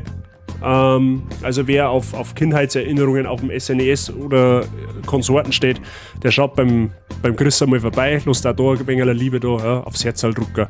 Schaut bestimmt nicht, ja, und der freut sich. Ja. In diesem Sinne, ich schreibe noch ins Discord, wann ich genau morgen live komme. Richt's mal auf halbe AVI, ja. Und dann hören wir uns morgen wieder. Für alle, die wo ich morgen nicht mehr antriff, ich wünsche euch einen guten Rutsch. Ja. Kommt sauber um, passt auf euch auf, übertreibt es nicht stark am 31. Und schaut, dass ganz gesund ins Jahr 2023 gerutscht. Ja. Und wir hören uns dann, wenn wir uns morgen nicht hören, dann im nächsten Jahr hoffentlich an Ort und Stelle wieder. Ganz wichtig. Wollte ich an der Stelle noch loswerden. Ansonsten für alle anderen, wir hören uns dann morgen. Haut's euch rein, viel Spaß beim Chris. Habe die ich bin für heute raus. Merci für den Support und merci fürs Zuschauen. Pfiat euch, habe die reich.